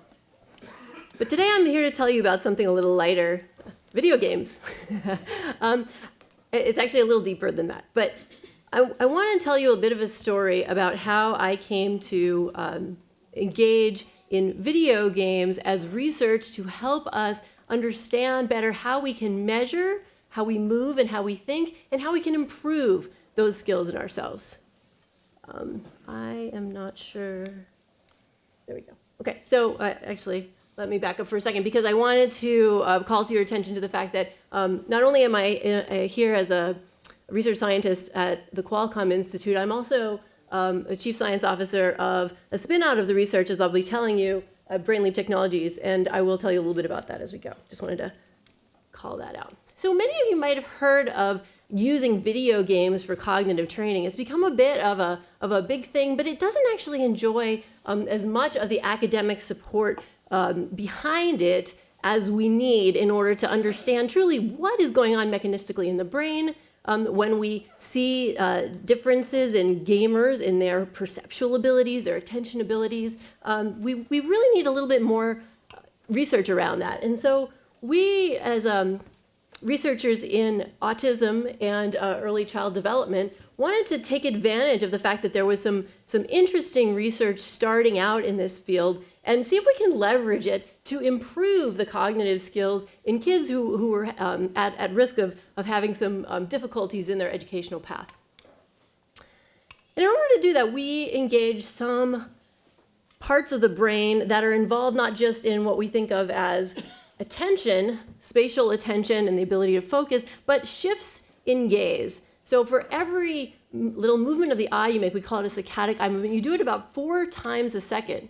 Pause and think about that for a moment. 4 times a second, you're moving your eyes around, and we're amassing, we're engaging circuitry from around the brain in order to make that happen. And so by controlling something with your eyes, as we do with video games, you're actually engaging all of that circuitry in order to improve the principles that we're embedding in the games. Now, to be very clear, I wanted to show you, and maybe I can't point, but fortunately there's a nice red arrow there for you, that this game that Julia is sitting in front of is actually played not with a mouse, not with a touchscreen, but with one's eyes.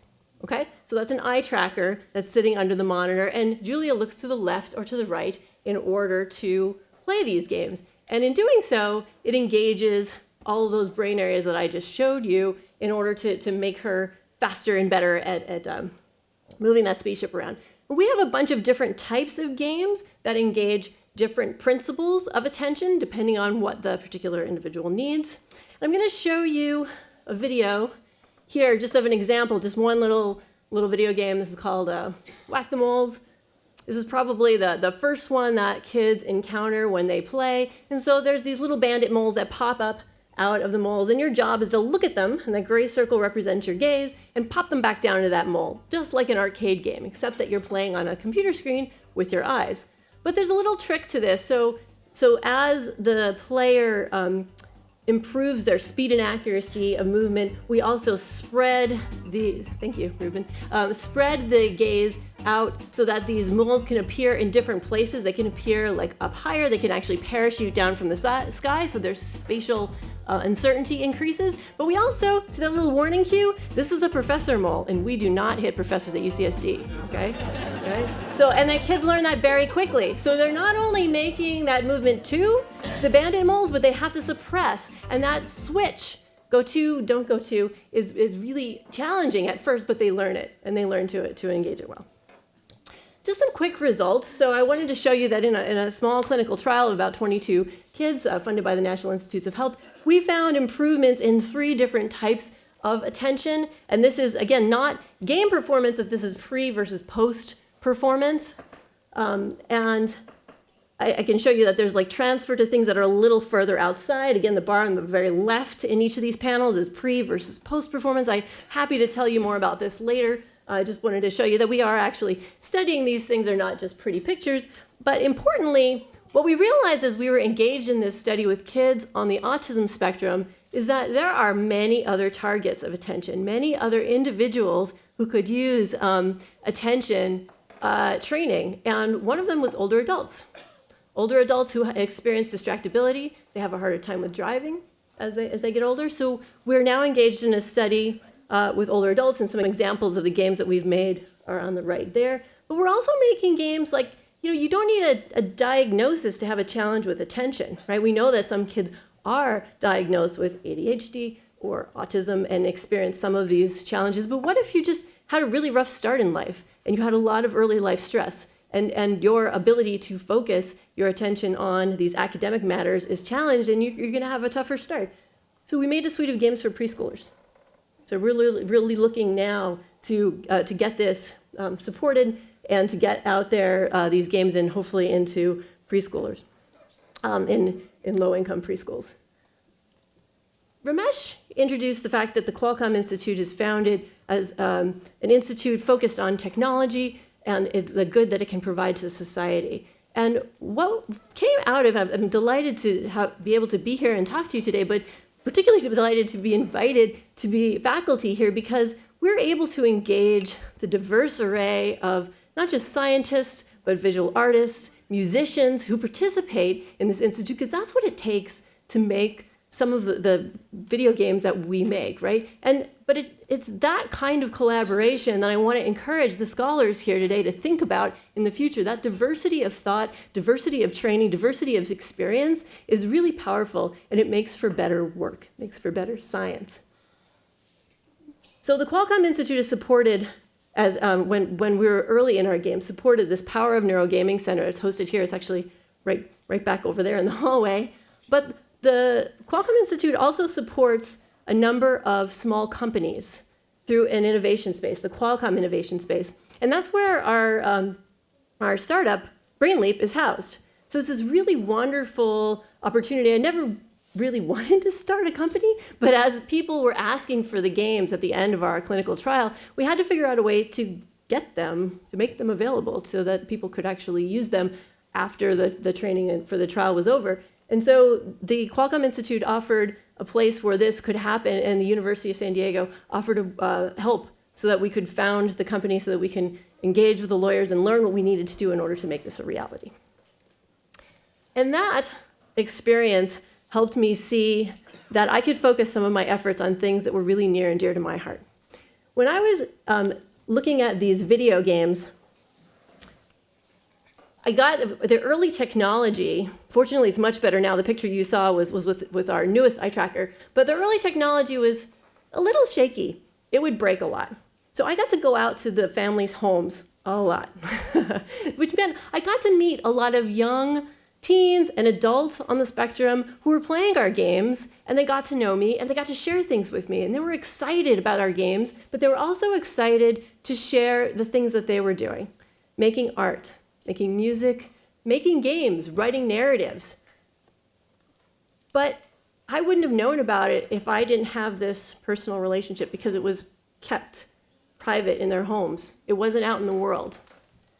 And that's a shame. I'm thrilled that all of you scholars who were awarded here today were able to share your passions and share what you're doing.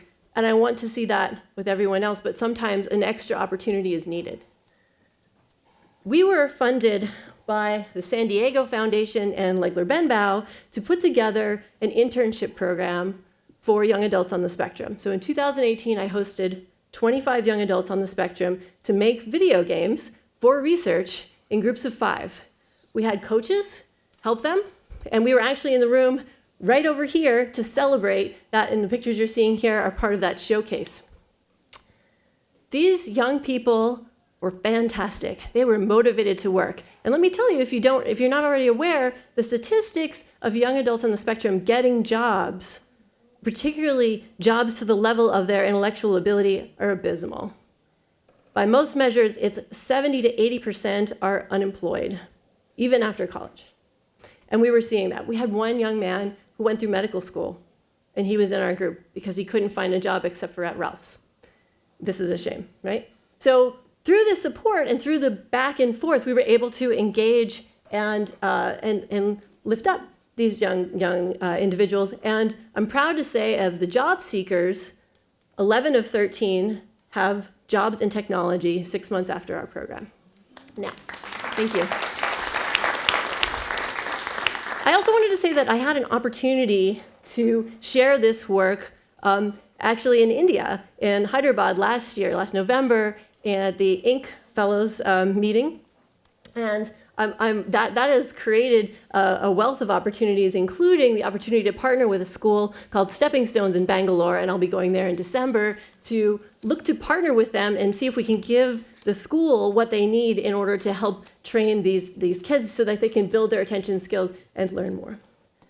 What we're looking to do really is to build an ecosystem of learning for a happy and healthy future of work, and that starts here at the Qualcomm Institute, not just with our research, but with the young people that we're engaging as coaches, with the people in the community who are participating in our internship program. And I'm very happy to tell you also with some of our funding organizations, because this work was just recognized by the National Science Foundation and will be continuing for 4 years, and will include more tech development so that we can support individuals when we don't have a coach to help them in person. Thank you very much for your attention.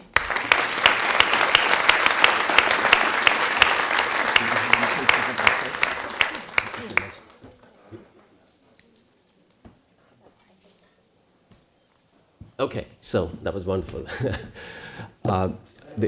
Yes, question, Leanne. Can this be extrapolated to older adults with memory loss? So that can this be extended to older adults with memory loss that are definitely the deterioration is very slow, very progressive over 6 years. Mm-hmm. So by that time we can intervene and we can take care of it. Yes, thank you so much for your question. So we are currently engaging older adults between 60 and 80, a couple of whom are diagnosed with mild cognitive impairment and sliding into that slope. And what we are hoping, we don't know yet, we're doing the science, to see that this can actually slow that slide, right? What we're trying to train in that group is resistance to distraction and also something called speed of processing. There's other research that shows that addressing speed of processing makes a big difference in another study. over a 10-year time, right? So fewer people slid into dementia, fewer people lost their license during that time. Thank you. Yes, I'll bring a laptop out if you guys want to play some of these games. I'll go snag it and make it available to you. Okay, thanks. Thank you, Leanne. So I'm going to call on Isaac Cabrera and Isaac, please come on stage. There's an interesting other effort which has to do with using ubiquitous stuff like cell phones and 3D printers, which many of us are very familiar with. Perhaps we have them in our homes to address important problem that Isaac is going to talk about. Oh, thank you so much.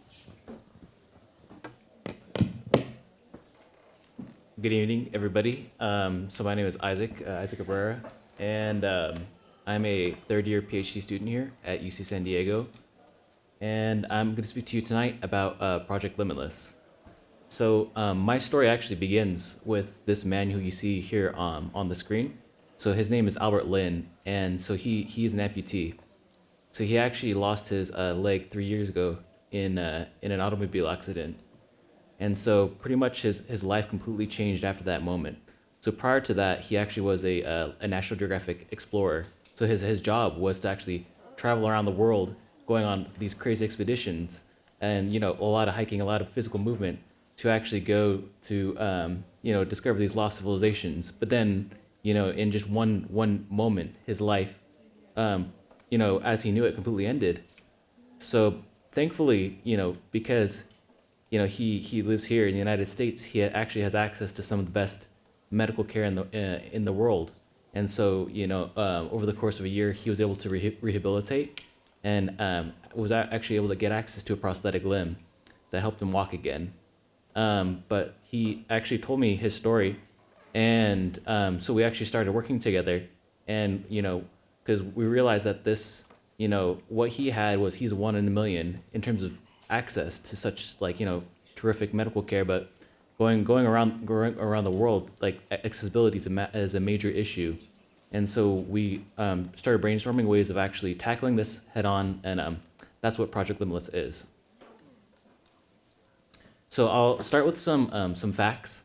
So the World Health Organization estimates that there's approximately 35 to 40 million amputees around the world.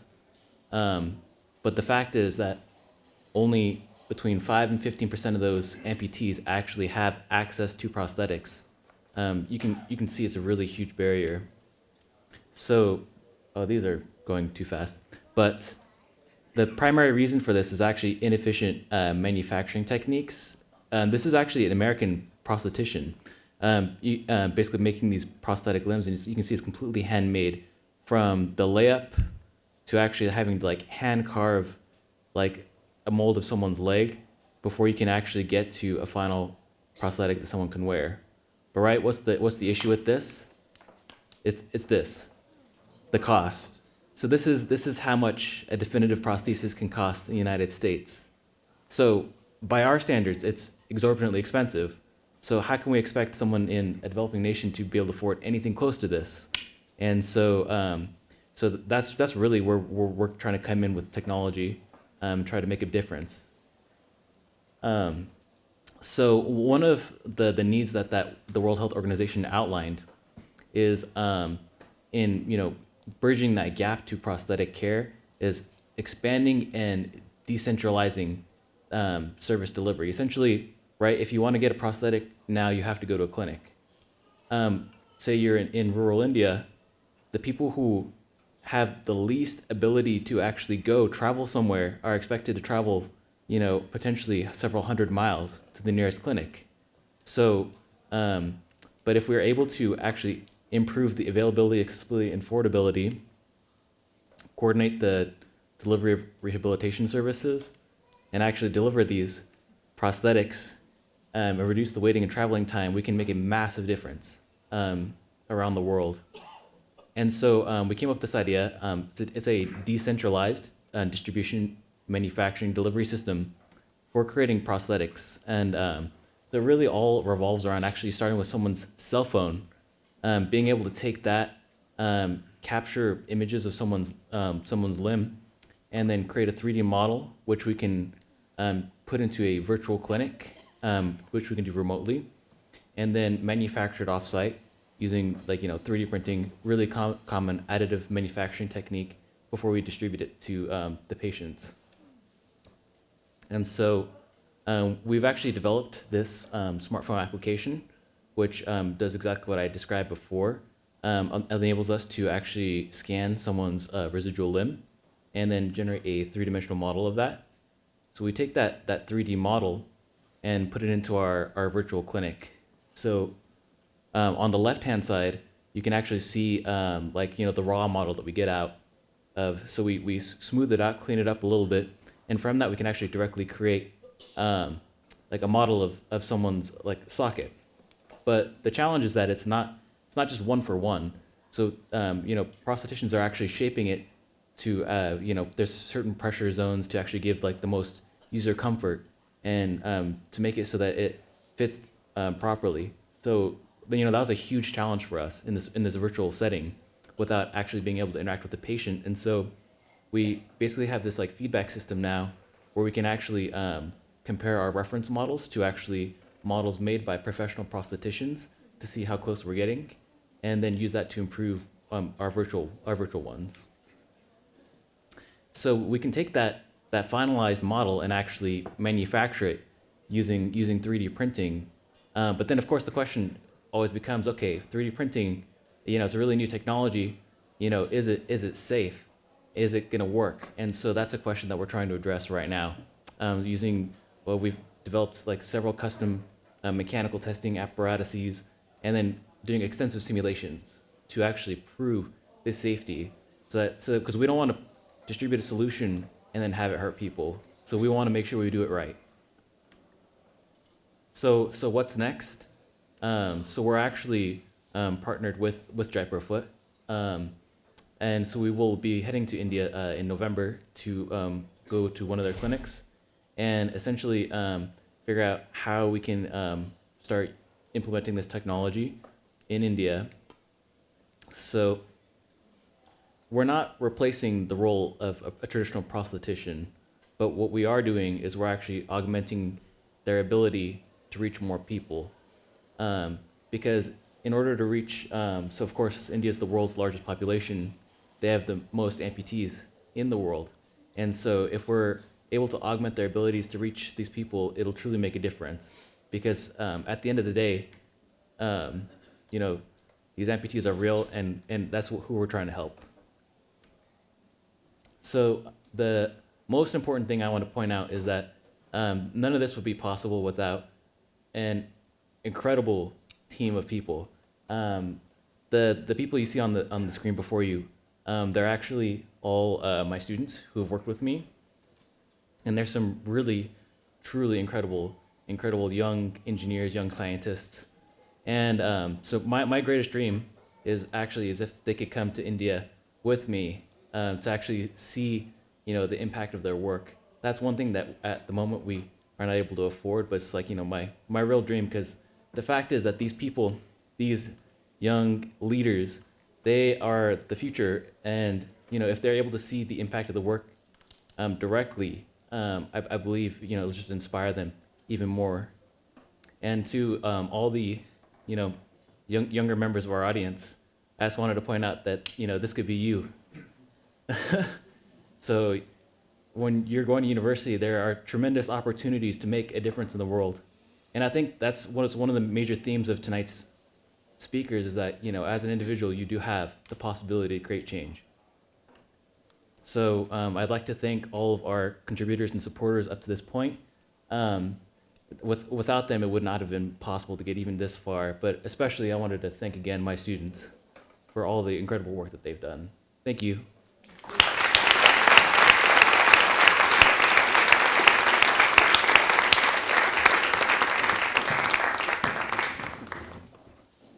Okay. Hello, everyone, and thank you, Brother Chidananda, for your inspiring appeal to all of us to evaluate, study, learn the certain fundamental principles of life, irrespective of our background, and to look inwards. Paraphrasing Mahatma Gandhi, be the change you seek in others. And thank you to our two wonderful student speakers who embody that principle and who can be an inspiration to all of us. Thank you. At this point, I'd also like to thank Dr. Ramesh Rao, Lavella, Marlene, Johnny, and Qualcomm Institute for being such gracious hosts in this beautiful facility. Thank you, Ramesh. And we're also grateful to Congressman Scott Peters for providing us the congressional certificates for the San Diego Community College District and San Diego Foundation in assisting us selecting our student scholars. And at this point, we would like to invite the San Diego Indian American Society board members, the Scholarship Selection Committee, Brother Chidananda, and all the students for a group picture. And we have refreshments outside provided to us by Russ Raj and Miramar Cash and Carry. Thank you, everyone.